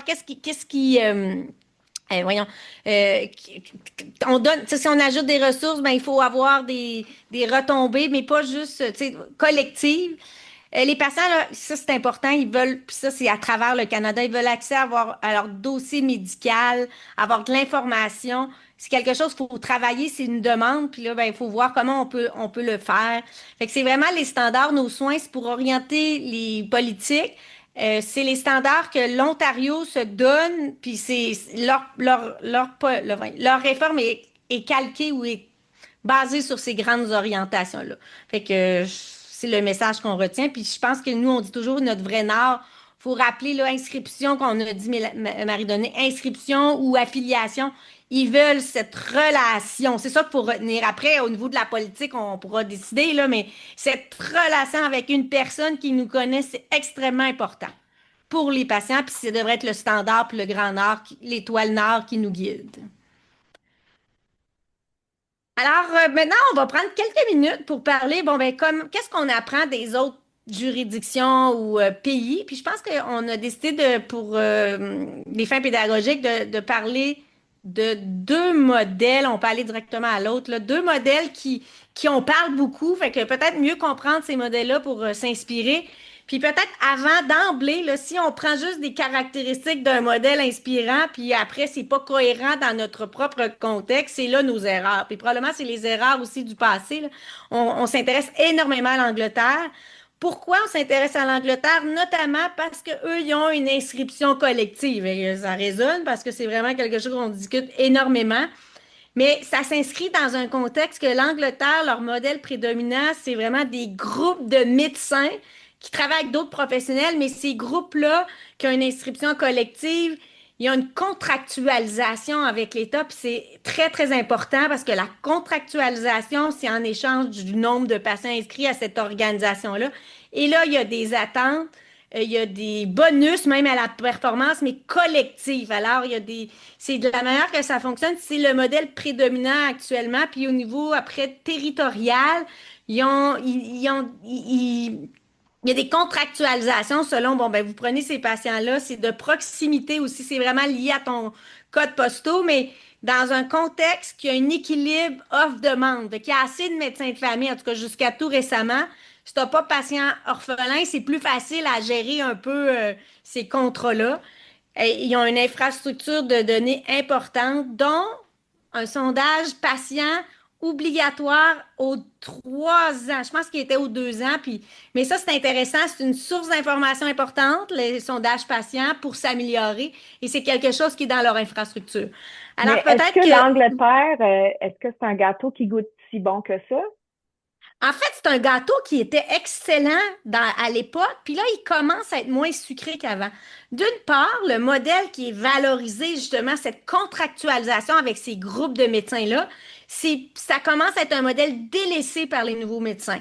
Pourquoi? C'est parce que c'est des modèles aussi d'entrepreneurs. Ils prennent les risques financiers. Tu sais, le groupe se partage les revenus. Puis quand je dis je partage les revenus et les dépenses, c'est vraiment avec cette contractualisation. Mais là, les nouveaux médecins ont moins le goût de cette prise de risque. Alors là, il y a tout un départ. Puis il y a à peu près, je pense, 20% des nouveaux médecins qui vont sur un modèle salariat. Puis là, ça l'effrite justement ce modèle-là un peu contractuel. Voici les balises, vous avez tant de patients. Puis là, eux, ils s'organisaient, puis c'est très bien. Les autres professionnels qui existent sont employés de l'organisation qui est le groupe de médecins. Là, c'est vraiment une pratique de groupe aussi. Tu sais, après, collectivement, ils s'identifient des professionnels répondants, là, mais c'est le groupe qui s'organise, prise de risque financier, puis ils se partagent les revenus entre eux. Fait qu'ici, actuellement, si on dit on s'inspire de ce modèle d'Angleterre, parce que c'est ça qu'on veut faire, à quel point on va vouloir partager les revenus, les risques, avoir une réelle pratique de groupe. C'est pour ça que c'est extraordinaire si on prend ce modèle-là, mais c'est vraiment une pratique de groupe très grande.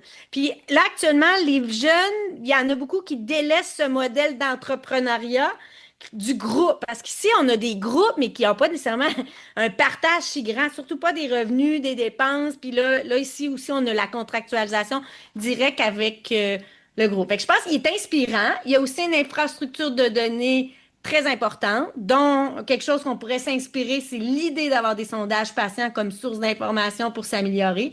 Ils suivent des indicateurs aussi. Tu sais, on en a parlé beaucoup des indicateurs, mais là, on mélangeait ça avec les bonus à la performance, ou même si c'était même pas des bonus, on perdait des revenus si on n'atteignait pas des cibles. Si on est dans une autre philosophie. Je pense qu'il faut avoir des indicateurs, ça fait consensus. Il faut qu'ils soient utilisés pour des fins d'amélioration, ou de voir, ben écoute, on contractualise, voici les attentes minimales dans une vraie contractualisation. Je pense que c'est à développer.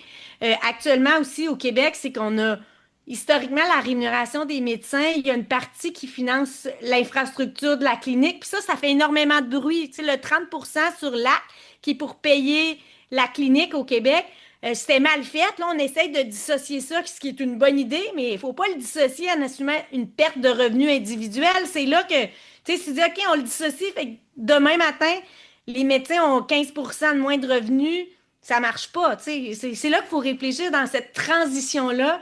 Mais actuellement, on a une incohérence, ça fait du bruit de payer l'infrastructure des GMF à travers une rémunération individuelle. C'est complexe. Fait que c'est quelque chose qu'il faut adresser. Mais je vais arrêter là. La Suède, c'est un autre élément parce qu'on en parle énormément. C'est un modèle de salariat. Une très grande distinction, c'est une organisation, c'est la responsabilité est au niveau des municipalités. Tantôt, les patients nous rappelaient la décentralisation, la gouvernance. Là, ici, c'est très décentralisé, une participation municipale, modèle de salariat, c'est des plus petites cliniques aussi, la Suède. C'est des inscriptions à une clinique. Encore une fois, c'est pas au niveau individuel, mais c'est vraiment c'est au niveau des petites organisations, une équipe interprofessionnelle, une gouvernance de proximité. Il y a un grand contrôle dans l'établissement des nouvelles cliniques. Je pense que c'est un beau modèle. Là, c'est sûr que vouloir faire ça, on part avec plein de composantes qui n'existent pas. Fait que je pense qu'il faut s'inspirer. Oui, oui, vas-y, Marie-Dominique. L'inspiration, gouvernance de proximité, lien avec les municipalités. Marie-Dominique, je te laisse En fait, compléter. juste pour dire là, pour la Suède, en fait, c'est que c'est le modèle, vraiment, c'est pas le modèle de l'entrepreneuriat, c'est un modèle inspiré, c'est comme nos CLSC, c'est-à-dire l'infrastructure où sont les médecins payés à salaire avec les infirmières appartiennent à l'État. Donc, tandis qu'en Angleterre, c'est comme un peu nous, les cliniques appartiennent aux docteurs. Donc, tu sais, parle de ça. Donc, on est dans un modèle qui ressemble beaucoup, dans le fond, à ce qui est le modèle a été beaucoup le modèle des CLSC. On sait que les médecins ne sont même plus à salaire en CLSC, donc c'est la rémunération mixte. Donc, voilà, mais c'est pas juste mais c'est vraiment, c'est un modèle qui ressemble à nos CLSC avec une infrastructure de béton qui appartient à l'État où sont les cliniques de première ligne. Puis c'est un En fait, aux excellent municipalités, aux municipalités. C'est une Ça municipalité, appartient à puis la un excellent point, Marie-Dominique, parce que, tu sais, du jour au lendemain, là, on est incapable de, même si on voulait acheter les cliniques médicales, là, on n'a pas, ça pourrait pas arriver. Mais des infrastructures publiques, modèle salariat, plus petite taille avec une participation municipale très grande. Fait que c'est quand on parle beaucoup, faut faire comme la Suède, là. On a énormément de caractéristiques divergentes que ça serait très, très difficile d'ici 50 ans de le faire. Fait que je pense que on peut s'inspirer, trouver ça bien agréable, mais je vois pas beaucoup d'éléments qu'on peut reproduire dans notre système. Fait que, Mais c'est intéressant, on dit que on est loin de là, mais on a déjà été proche. Si le modèle CLSC avait été un modèle qu'on allait mis à l'échelle pour tout le monde, là, on aurait été proche du modèle de Suède, non? puis on peut encore en rêver parce que le modèle théorique des CLSC en 1970, c'était extraordinaire. Sur théorie, là, c'était des modèles ancrés dans la communauté, équipe interprofessionnelle, avec un modèle salarial. Le problème, c'est que les médecins n'ont pas adhéré à ce modèle-là. Ils n'ont pas adhéré au modèle salarial. Alors, les CLSC, on a fini que c'était pas des cliniques médicales, à l'exception, mais c'est des soins à domicile, deuxième ligne, pédiatrie, tout ce qu'on connaît. Mais le modèle soins primaires, c'est exceptionnel, les cliniques qui le font. Alors, c'est pas le modèle prédominant. Fait que dans le fond, Je pense qu'on va on en l'a. parler tantôt parce que vous allez nous faire un petit cours d'histoire tantôt, mais je trouve ça intéressant comment le modèle CLSC versus le modèle JMF entrepreneuriat, il y a quelque chose de très gros dans une différence philosophique dans ces modèles-là. Puis en tout cas, moi, je me pose la question, spontanément, j'ai l'impression qu'un modèle plus CLSC-État est plus cohérent avec un système de santé publique universel. Je serais curieuse de vous entendre sur comment le modèle entrepreneuriat aussi peut être cohérent avec un système de santé publique. Ben, en fait, je pense que c'est la pluralité de modèles. L'histoire, on va en parler après, mais notre réseau GMF a été développé en réaction à un peu pas le modèle échec des CLSC pour faire un compromis pour amener l'interprofessionnel d'autres professionnels dans des organisations privées. On va en parler après. Je pense que ce qui est important de retenir, on parle énormément du modèle suédois, gardons-le comme étoile inspirante, mais il y a beaucoup de caractéristiques qu'on est loin de mettre en place. Ouais, ça, c'est un gâteau au chocolat alors que nous, on est à la vanille, Mais là. en On est même comme temps, pas du tout dans oui, le puis même truc, là. un gâteau au chocolat, mais ils ont aussi leurs problèmes, là. Tu sais, justement, Oui, en là, actuellement, fait, la discontinuité est plus difficile. Ils n'ont pas de professionnels attitrés. Tu sais, leurs résultats sont pas non plus incroyables. Fait que, tu sais, oui, non, elle est c'est ça. intéressante. Puis en plus, c'est ça, ils ont aussi leurs problèmes, là. Si on va, par contre, plus près de nous, là, un modèle extrêmement inspirant, en tout cas, à mon point de vue comme chercheur, je suis extrêmement jalouse de tout ce qui se passe en Ontario, puis j'aurais pas pensé dire ça de mon vivant. Ils ont émis une réforme ambitieuse, comme on fait. Nous, on a le même problème. Ils se sont dit, on a énormément d'Ontariens, puis énormément étant moins que nous. Ils sont plus proches de 10% des Ontariens qui n'ont pas de médecin de famille ou d'IPS par rapport à nous. Puis on dit, la base d'un système de santé primaire, acte universel, c'est d'avoir cette affiliation dans des équipes interprofessionnelles. Quand je vous ai dit les valeurs, le grand art, nos soins, les standards, alors ils se sont donné une réforme ambitieuse qui est basée sur les standards nos soins qu'on a discuté, mais de faire une réforme pour permettre l'investissement dans des modèles interprofessionnels pour éventuellement, d'ici 5 ans, inscrire tous les Ontariens à un médecin IPS dans une équipe de proximité. C'est le projet qu'il se donne. Il se donne le temps de le faire. Alors, nous, on a les mêmes problèmes, et vous avez vu qu'on a pris des stratégies différentes, un long détour pour la loi 2. Alors, pour des mêmes finalités éventuellement. Alors, si on regarde peut-être la prochaine, la stratégie de l'Ontario, il existe différents modèles. Tu sais, nous, on a notre modèle groupe de médecine familiale, les GMF, qui est notre modèle dominant. En Ontario, on a toujours dit que c'est comme la soupe d'alphabet. Ils ont comme plein de modèles différents. Des fois, c'est salariat, des fois, fait que ils ont genre 5-6 modèles dominants.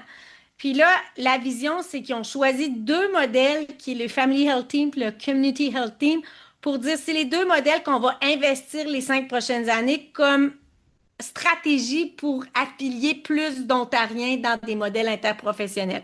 Alors, c'est la stratégie qu'ils mettent. Ils créent des nouvelles cliniques. C'est basé sur ces 2 modèles-là, basé sur une analyse des besoins territoriaux. Puis là, ils investissent, ils embauchent d'autres professionnels en faisant le pari que ça va attirer les médecins dans ces modèles-là. Fait que je pense que ce qui est intéressant, puis c'est des modèles interprofessionnels, soit que c'est à capitation, à salaire dans un cas, mais avec une gouvernance. Dans un, il y a une gouvernance comme un conseil d'administration de ce modèle-là. Alors, je trouve ça intéressant. C'est différent de nos GMF, mais ça pourrait être comparable à quelques fins. Et c'est de l'inscription individuelle qui mise avec un médecin ou une IPS en complément. Historiquement, les community healthcare, ils étaient davantage sur des clientèles vulnérables avec le modèle salariat. Alors, ils misent sur 2 modèles complémentaires avec des caractéristiques différentes. Puis là, ils réfléchissent selon les besoins territoriaux. Ils ont toute une analyse pour voir où localiser ces nouveaux modèles-là. Puis ils investissent essentiellement. Ça répond un petit peu aussi à ta question, Emma, dans le sens euh, la cohabitation, donc, pour permettre la flexibilité. Parce que les Family Health Teams, on reste dans le modèle d'entrepreneuriat dont on parle, finalement, de l'Angleterre. Puis les centres de santé communautaire sont, mettons qu'on décide, sont plus proches de nos CLSC. Ouais. Donc, ils mettent pas tous leurs œufs dans le même panier. Ils vont avec 2 modèles. Puis, ils rajoutent des éléments de robustesse au modèle entrepreneuriat. Des Family Health Teams demandent une gouvernance. Il va y avoir quand même de la reddition de comptes. Il va y avoir de la capitation. Ça va être mixte. Donc, ça montre qu'on n'est pas obligé d'aller juste dans une seule direction. Puis juste vraiment, honnêtement, si on voulait devenir tout en CLSC, ça a l'air de rien, mais il faudrait racheter beaucoup de cliniques médicales. Je pense que l'État n'a pas les moyens d'acheter le béton pour le moment. Donc, bref, tu sais, il y a du pragmatisme, puis dans comment les pays s'organisent, les provinces, puis aussi, ben, ce qui fait aussi un peu les traditions sociales, puis les lois sociales. Mais c'est un bel exemple, l'Ontario, d'une possibilité de 2 modèles différents, mais où tu mets les éléments qui vont te donner de la cohérence, mais tu vas avec un peu ce que tu as. Puis donc, ça laisse une flexibilité aux professionnels ou aux médecins de choisir ce qui leur plaît plus. On sait qu'il y a un mouvement pour remettre les CLSC sur la carte au Québec. D'ailleurs, il y aurait une politique qui devrait sortir. Là, on peut pas, on est au courant. Et ça, je pense que ça va être bien reçu de la population au Québec, là, mais c'est pas encore dans les cartons, là, mais ça devrait. Mais c'est intéressant parce qu'avec l'exemple de l'Angleterre, où est-ce que tu as déjà insatisfait, puis là, ils se tournent où? Alors qu'on a un modèle ontarien où est-ce qu'on a une certaine flexibilité des choix, peut-être qui vont plaire à des gens qui ont des philosophies différentes, puis... Puis, Emma, là, ça contraste parce que vraiment, la stratégie, c'est sûr que c'est Jane Philpott là, qui est la leader de ce mouvement-là, qui est une ancienne ministre fédérale, une médecin de famille, ancienne doyenne d'une faculté de médecine. Alors, c'est extraordinaire. C'est la personne la plus inspirante pour mener cette transformation-là. Elle a de l'investissement avec Doug Ford, c'est quelque chose que c'est un plan. Fait que je pense que puis ça s'appuie sur du dialogue puis de l'engagement. Il essaie de convaincre sur une approche volontaire, participative, les médecins de famille. Alors, c'est très contrasté avec ce qu'on a vécu en 2025. Bien Ici, on est sûr, vraiment c'est un d'essayer modèle, d'encourager comment on peut vous aider. Il n'y a pas de c'est un modèle de coercitif. changement, là. On a un accompagnement au changement, on a un buy-in aussi, puis on a des bonnes personnes qui mènent la réforme pour justement avoir ce buy-in-là.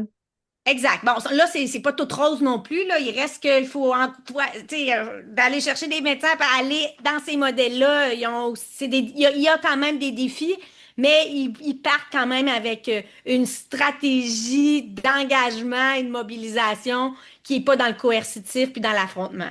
Fait qu'il y a une stratégie dans la gestion de changement, puis une cohérence aussi dans leur approche, parce qu'on a l'impression aussi que nous, parfois au Québec, on a envie d'avoir la baguette magique, puis de juste comme faire une loi puis que tout change au Sans lendemain. investissement aussi, là, c'est une transformation importante. C'est la priorité. Voici le plan d'action pour y arriver sur 5 ans et non 2 ans. Et on Mhm. investit pour y arriver. Tu sais, ils ont fait le pari que pour avoir des Ontariens qui sont liés à des équipes interprofessionnelles, pour y arriver, il faut embaucher puis mettre de l'argent dans des nouvelles cliniques. C'est mathématique, puis c'est le pari qu'ils se donnent.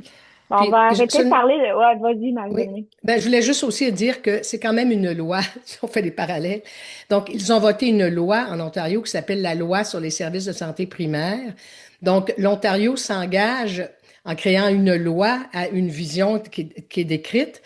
Mais dans cette loi, il n'est pas question de la rémunération des médecins. Donc, c'est une loi qui porte sur un engagement, sur une vision, même sur des indicateurs. Là, on va peut-être devoir aller un petit peu plus vite, mais donc, pour faire les parallèles, donc, il y a eu une loi, donc un réel engagement, mais c'est pas, ils n'ont pas misé juste sur un mode de rémunération. Et en fait, la réalité aussi, c'est ils ont dissocié la négociation de la rémunération de leur politique de première ligne. Bref, juste pour Fait que ça, c'est dire, là, c'est intéressant ça. qu'on soulève ça parce que c'est-à-dire que on dit depuis le début, là, il faut être cohérent, c'est pas une pièce du puzzle. Fait que là, vous dites en Ontario, ils ont dit on va faire une loi sur la vision, la cohérence, et pas juste sur un morceau qui ne fait pas de sens C'est si on le ça, prend hors c'est ça. contexte. Oui, Tout à la fait. loi est 3 pages, puis la loi, c'est les standards, nos soins qui orientent la vision. Fait que c'est très Mhm. intéressant comme processus. Là, si on va peut-être à la prochaine diapo, Mais Emma. j'allais juste dire qu'il faut arrêter de parler d'Ontario parce que les gens sont déjà jaloux, ils migrent Oui, et oui, déjà, c'est ça, ils oui, tout à migrent fait, on va de... Fait arrêter. que, je sais pas, là, on a encore du bon fromage au Québec, mais je vous Mais laisse continuer. on vise le même problème avec des stratégies différentes. Ils se sont donné quelques indicateurs pour suivre le progrès dans leur transformation. Alors, tu sais, puis ça revient un peu, les indicateurs sont basés sur les standards qu'on vous a parlé, fait que c'est ce qu'ils vont suivre pour leur progression de leur réforme. Intéressant. Et je ne sais pas si on veut en parler du modèle Emma, mais tu sais, notre modèle prominent, on en a parlé, là. C'est les groupes de médecine familiale qui a été développé en 2002, qui a évolué. C'est le modèle prédominant, tu sais, c'est la clé, mais 66% de la population inscrite dans un modèle interprofessionnel. Euh, je Bon, on pense a que parlé, là, chez nous, le Québec, c'est le modèle GMF. Il y a plein d'avantages, là, l'interdisciplinarité, puis etc. Puis quand les gens ils sont dans les GMF, en général, je sais pas si je me trompe en disant, mais les gens qui sont intégrés dans les GMF, ils ont quand même un service qui est pas pire. ben, il est mieux que si t'en as pas. Il est pas pire. Puis là, après, il y a une grande variation entre les GMF. C'est ça aussi, tu sais. La pratique entre des GMF, j'ai des GMF, l'accès est extraordinaire. Et puis, il y en a d'autres, ben non. Il y a une grande variation, même dans des GMF, entre des professionnels. Fait que là, je pense on a mis des ingrédients, on a mis des ressources professionnelles importantes. Là, je pense que c'est d'accompagner ces groupes-là à s'améliorer. On a aussi le modèle CLSC, mais le modèle CLSC, le côté interprofessionnel, c'est des CLSC GMF au Québec maintenant. Je pense qu'il faut aussi réfléchir à la pluralité de modèles. Tu sais, là, il y a actuellement des modèles d'IPS qui sont en train de se développer. Je pense qu'il y a une mise en garde de ne pas recréer des modèles disciplinaires, mais on veut aller vers le multidisciplinaire. Alors, si on crée des électrons libres d'IPS autour, je pense que c'est pas non plus une voie de passage. Fait que je pense que c'est de voir dans ces éléments-là. Je sais, Moi, je pense que Est-ce qu'on peut, oui, on arrive un peu à Oui. l'histoire, je pense. Un peu de parler de notre histoire, parce que là, on a parlé ben, en 2002, fait qu'on, ça serait le fun d'avoir, tu sais, des fois, il faut savoir pour aller, pour savoir où on s'en va, il faut savoir d'où on vient, hein. ouais. Marie-Dominique, veux-tu faire un petit Ben, je 5 peux en minutes? parler Ouais, un petit vas-y. peu. Bon, mais en fait, d'ailleurs, en fait, je ne veux pas faire de. Tu verras si tu veux le dire, mais pour l'histoire, là, l'Indomptable Mammouth est vraiment très intéressant, le livre. Franchement, c'est écrit comme un Ça, c'est roman. ça mon wishlist de Noël. Oui, mais moi, je veux dire, puis juste prendre du recul. Écoute, j'ai commencé mon cours de médecine en 1971. Donc, bref, j'ai comme vécu toute cette histoire-là, presque. Mais dans le fond, bon, dans le fond, un des grands messages de l'histoire, c'est que certainement, au Canada en tout cas, le Québec a été longtemps, depuis très longtemps, un leader dans une vision de l'organisation des soins de première ligne, des soins de première ligne. Bon, et dans le fond, quelque part, on aurait tout ce qu'il faut, je pense, comme société pour continuer dans la même direction. Il y a même une histoire de ça. Je pense que c'était pour ça. Quand tu dis c'est intéressant de se rappeler l'histoire, donc, et donc, effectivement, c'est en 70 qu'a été créée cette vision des fameux CLSC, donc par le rapport Castonguay, donc le père de notre assurance maladie. Ça venait en même temps que cette création d'un système d'assurance universelle, là. Mais donc, alors que les autres provinces canadiennes passaient à l'assurance universelle, le Québec était la seule à se doter d'un réseau de CLSC avec une vision d'accès vraiment territorial et aussi quand même, et on a tellement perdu, c'était vraiment une gouvernance communautaire avec des citoyens sur des conseils d'administration. Donc, c'est juste pour dire que ça a existé, puis qu'on a certainement été, les gens venaient de partout pour voir ce système-là, qui a été délaissé et boycotté par la profession médicale, faut le dire. C'est une réalité historique, là. Je pense que la plupart des gens sont même plus vivants dans les années 70 qui étaient contre, là, mais il y a eu une grande, grande, grande résistance au salariat de la part des médecins et à ce modèle étatisé. Mais bref, il existe et il existe encore, et ça a été vraiment important. L'autre élément qu'on oublie, et là, même avec Santé Québec, là, puis là, les changements, nous sommes la seule province où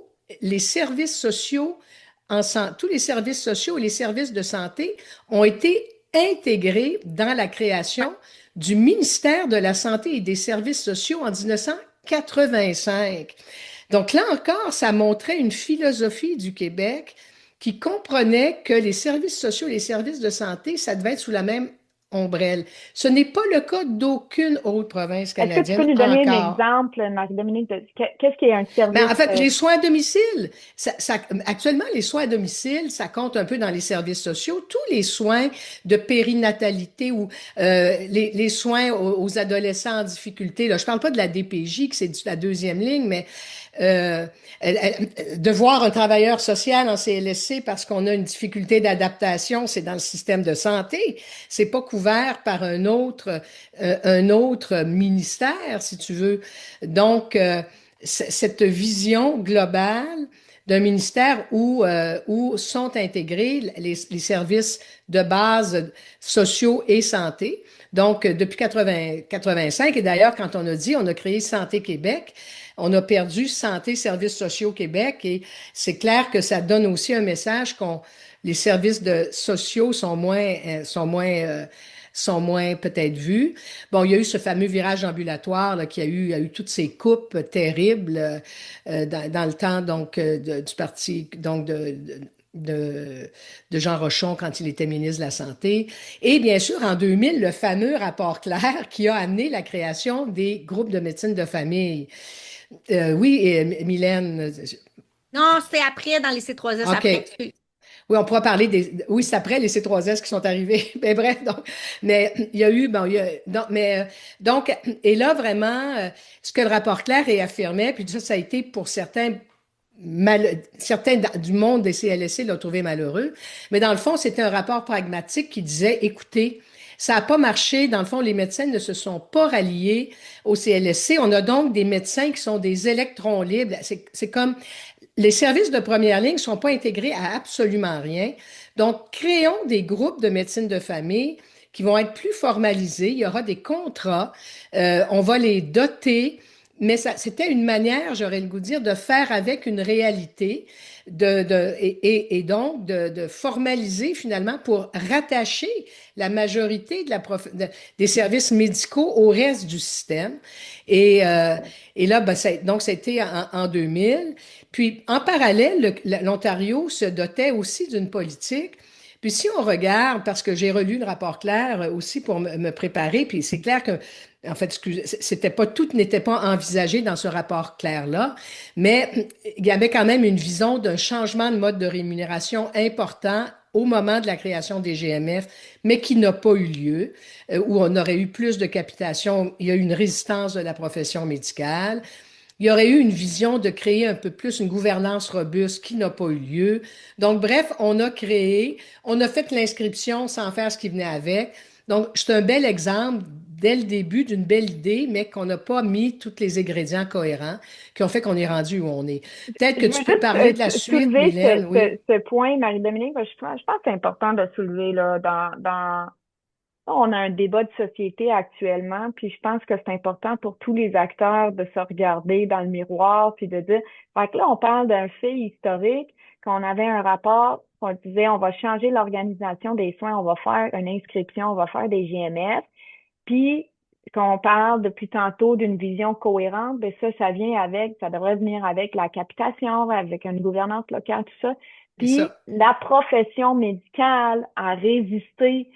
C'est nous qui ont d'ailleurs débattu un peu les CLSC, c'est nous qui avons résisté à des changements qui pouvaient être des changements de vision pour appliquer une vision cohérente. Fait que je pense que c'est important de soulever ça parce que là, c'est important pour nous de comprendre là, que tu sais il faut qu'on embarque, mais peut-être aussi, je sais pas, dans le temps de rapport là, y a-t-il un accompagnement aussi pour auprès des professionnels pour dire ben ça c'est la vision comme quand on parle d'Ontario, on dit ben il y a une vision, il y a un changement, puis tout ça c'est bien avec un accompagnement des professionnels. Fait que je me pose la question là.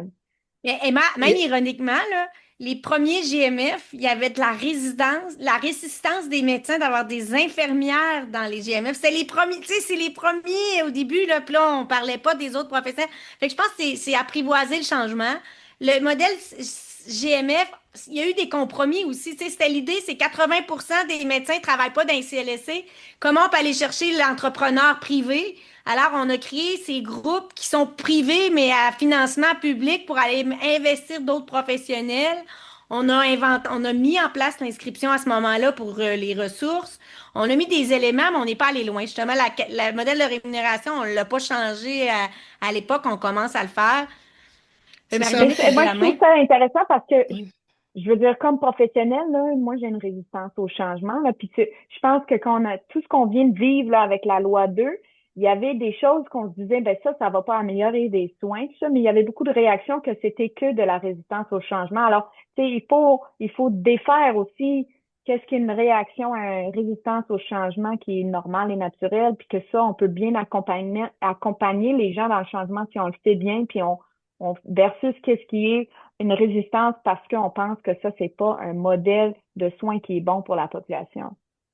Oui, puis aussi, simplement aussi pour dire, ça dépend des approches, mais vraiment, il se passait un peu les mêmes choses en Ontario. Moi, j'étais très, très impliquée, là, c'est le temps que j'étais le plus impliquée, puis on suivait ce qui se passait un peu partout. Euh, et l'approche de l'Ontario, finalement, parce qu'il y en avait de la résistance. En fait, il ne faut pas penser que c'est juste les médecins québécois. Il y a des thèses écrites sur la résistance de la profession médicale au Canada, sur les nouveaux modèles, mais ont décidé de garder leur fameux Family Health Teams avec tous les éléments de robustesse, la capitation et tout, et de permettre et de pas forcer tout le monde à aller dedans. Donc, euh, ils ont laissé les choses aller, puis ils ont fait avec ceux qui voulaient, et ils ont mis en place l'ensemble des choses. Et ça, je pense que c'est même une... Puis là, on va pas... euh, la loi 2, il y avait tellement de choses qui n'avaient pas de bon sens, mais cette volonté de tout faire pareil, et là, peut-être que ça nous interpelle nous aussi, parce que moi, je crois profondément qu'il y aurait eu des portes de sortie à faire des projets pilotes où il y avait aussi, on pilote un nouveau mode de rémunération des médecins.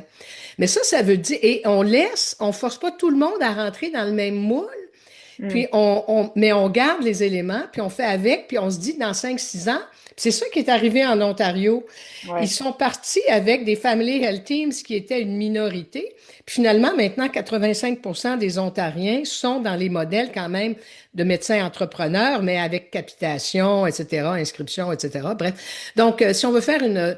Oui, effectivement, il y a une Je pense que si résistance, je mais... résume ça, là, tu sais, quand on parle d'une vision cohérente, tout ça, ça prend un peu d'accompagnement, un peu de théorie de changement, puis ça prend du buy-in. Fait qu'il y a ces différentes façons de faire ça, mais fait que l'Ontario en est Oui, un exemple. mais une décision de changer aussi certaines choses, de tester des modes de Puis rémunération différents, sans les rendre expérimenter. obligatoires.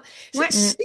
Si on ne change pas des modes de rémunération différents ou qu'on ne fait pas des tests un peu, qu'on essaye du jour au lendemain de tout changer, ça ne peut pas marcher non plus.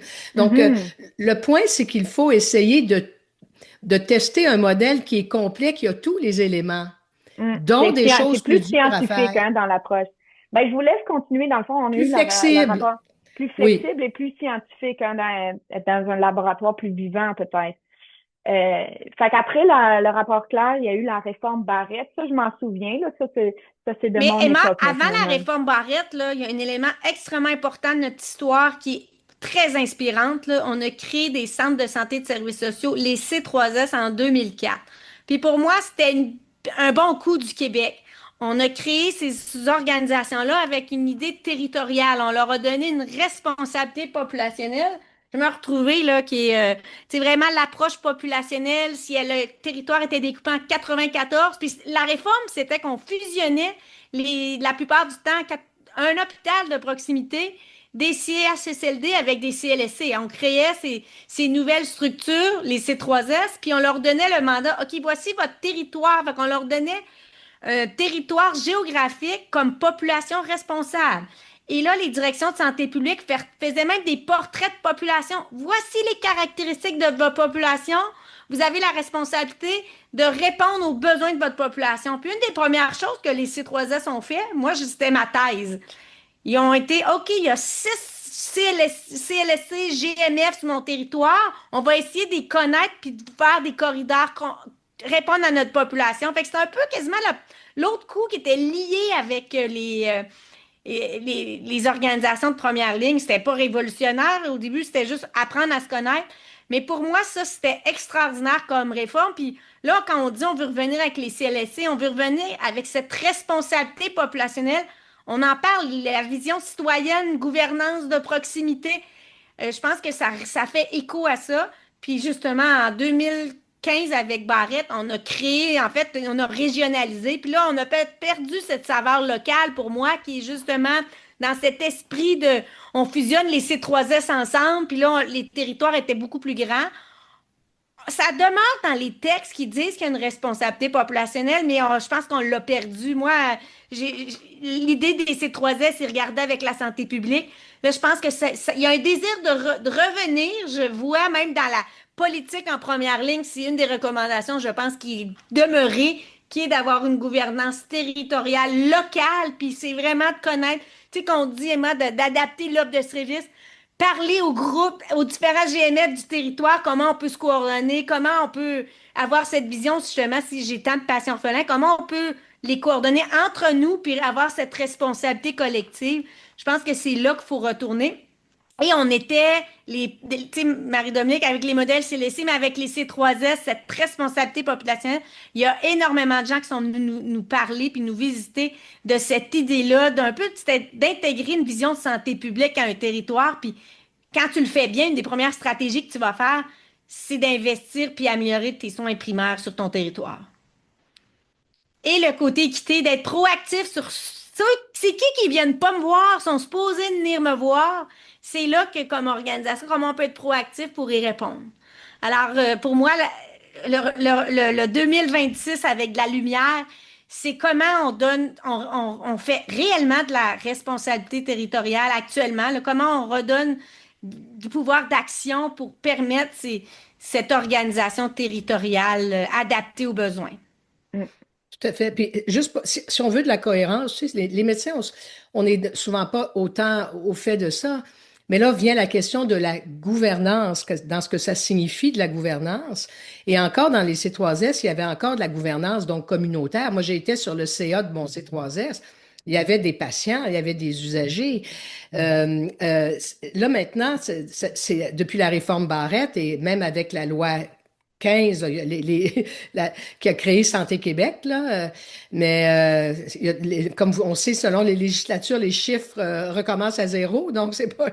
Mais on n'a pas réintroduit cette notion d'une gouvernance décisionnelle à un niveau où les décisions doivent se prendre territoriales et citoyennes. Donc, ça, c'est un enjeu réel. Et puis, dans les pays où ça marche bien, il y a ces gouvernances citoyennes quand même dans la gouvernance de ces organisations responsables au niveau populationnel, là. Donc, ça a l'air banal, mais à un moment donné, c'est important aussi, là. Ben, je pense que c'est très éclairant. Je ne sais pas si vous voulez faire la partie de l'histoire 2020 plus, là, ou peut-être à dire 2026, qu'est-ce que vous espérez? Je ne sais pas si vous avez des espoirs.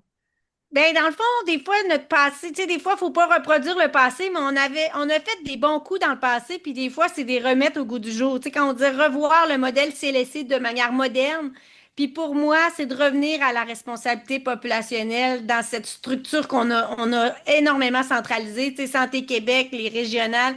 Fait que je pense qu'il faut revenir au local, puis pour moi, c'est là la suite, puis le local. On fera des modèles innovants. Il y a plein de modèles, l'Anaudière, il y a Montérégie-Ouest pour revoir comment on peut s'organiser ensemble pour répondre aux besoins puis de revenir pragmatique avec des réels besoins pour s'organiser.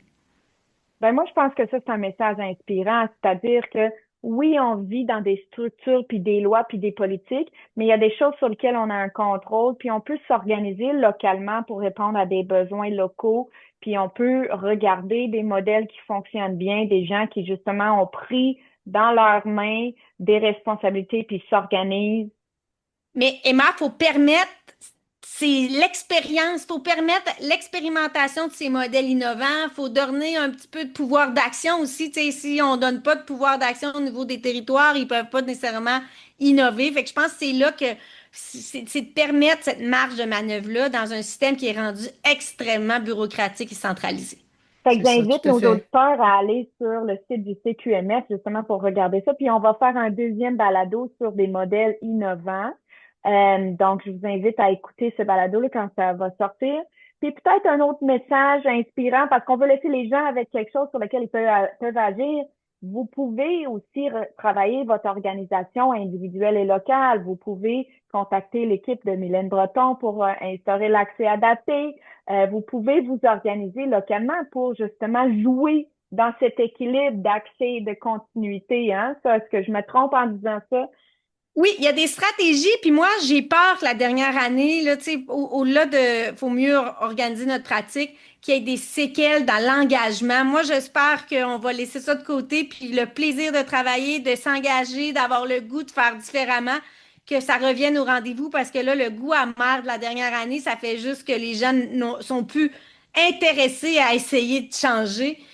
Rester audacieux, innover, puis c'est comme ça, puis d'avoir une pratique, même le plaisir au travail. Là, moi, il faut quasiment revenir à la base parce qu'il y a eu énormément de séquelles avec la stratégie un peu arrogante, ou en tout cas, je sens beaucoup de médecins ou d'autres professionnels qui ont été touchés émotivement, puis là, il faut aller retrouver un peu l'émotion, mais dans la lumière puis le positif. Avant toute transformation, tu sais, avant un projet à s'adapter, faut juste être ouvert à changer. Puis là, je pense qu'il faut revenir dans valoriser la première ligne, valoriser la profession. On a fait beaucoup d'éléments irritants la dernière année, fait qu'il faut revenir vers une valorisation.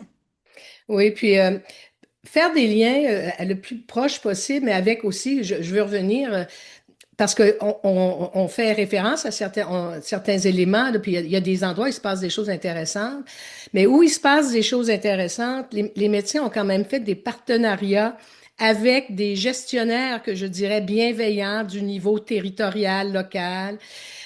Souvent mobiliser la communauté. On voit des modèles où, tu sais, localement, on se sort d'être juste dans les médecins pour, tu sais, pour essayer de tout porter. Puis, moi, je crois vraiment que c'est par ces projets portés collectivement à des plus petits niveaux qu'on va pouvoir avancer. Et il faut surtout, puis ça, c'est les messages pour les Santé Québec de ce monde et même pour nos fédérations, permettre des expérimentations qui vont même jusqu'à expérimenter des nouveaux modèles de rémunération, des nouveaux modèles, sans que ce soit dans le béton. Et il y a aussi des fois de la résistance parce qu'on est très mur à mur au Québec actuellement. Donc ça, il faut vraiment permettre ça, là. Mais moi, j'ai vu de la lumière. J'en vois des gens qui s'impliquent. Il faut vraiment soutenir ça. Je pense que c'est important de finir sur une note de lumière. Je pense que c'est important de reconnaître ce qu'on a vécu. C'était une période difficile émotivement, en termes de ressources, en termes d'épuisement. Puis le système de santé fonctionne pas sans les gens qui y œuvrent. Alors, il faut prendre soin de ces gens-là. Fait que si vous nous écoutez, vous êtes un professionnel de la santé, reposez-vous, prenez un temps de repos, prenez un temps de vous soigner, hein, vos émotions, vos proches, les gens autour de vous, vos équipes. Mais oubliez pas non plus qu'on vient de le dire, là, votre travail est extraordinaire. Vous êtes des gens qui sauvent des vies. Hein? On a une profession qui est incroyable. On a un privilège de travailler auprès de gens, de les connaître. Ça, c'est un privilège, puis c'est un plaisir. Mais peut-être dans l'avenir, une fois qu'on se repose puis qu'on se soigne un peu puis on se remet de tous nos états, ben il va falloir qu'on reste ouvert à l'avenir, puis il faut pas répéter les erreurs du passé puis de résister au changement. C'est-à-dire que il faut avoir une vision puis il va falloir tester des choses qui s'alignent et réfléchir à des visions cohérentes. Puis on peut militer hein, pour ce genre de way forward. Hein? On peut aller de l'avant et on peut faire fi de résister au changement, mais il faut avoir une ouverture, mais pour quelque chose qui va être, si je répète ce que vous avez dit tout le long, là, il faut que ça soit cohérent. Oui, puis pas mur à mur. Ben, écoutez, Marie-Dominique Beaulieu, Mylène Breton, mais quel grand plaisir. Merci beaucoup. Sur ça, je vous souhaite une excellente journée, puis prenez soin de vous. Merci beaucoup, Emma. Excellente Merci, Emma. journée à tout le monde. Merci d'avoir été avec nous pour cet épisode de notre balado diffusion. Cette série est produite par moi-même, Emma Glaser, avec la musique de Lee Rosevere.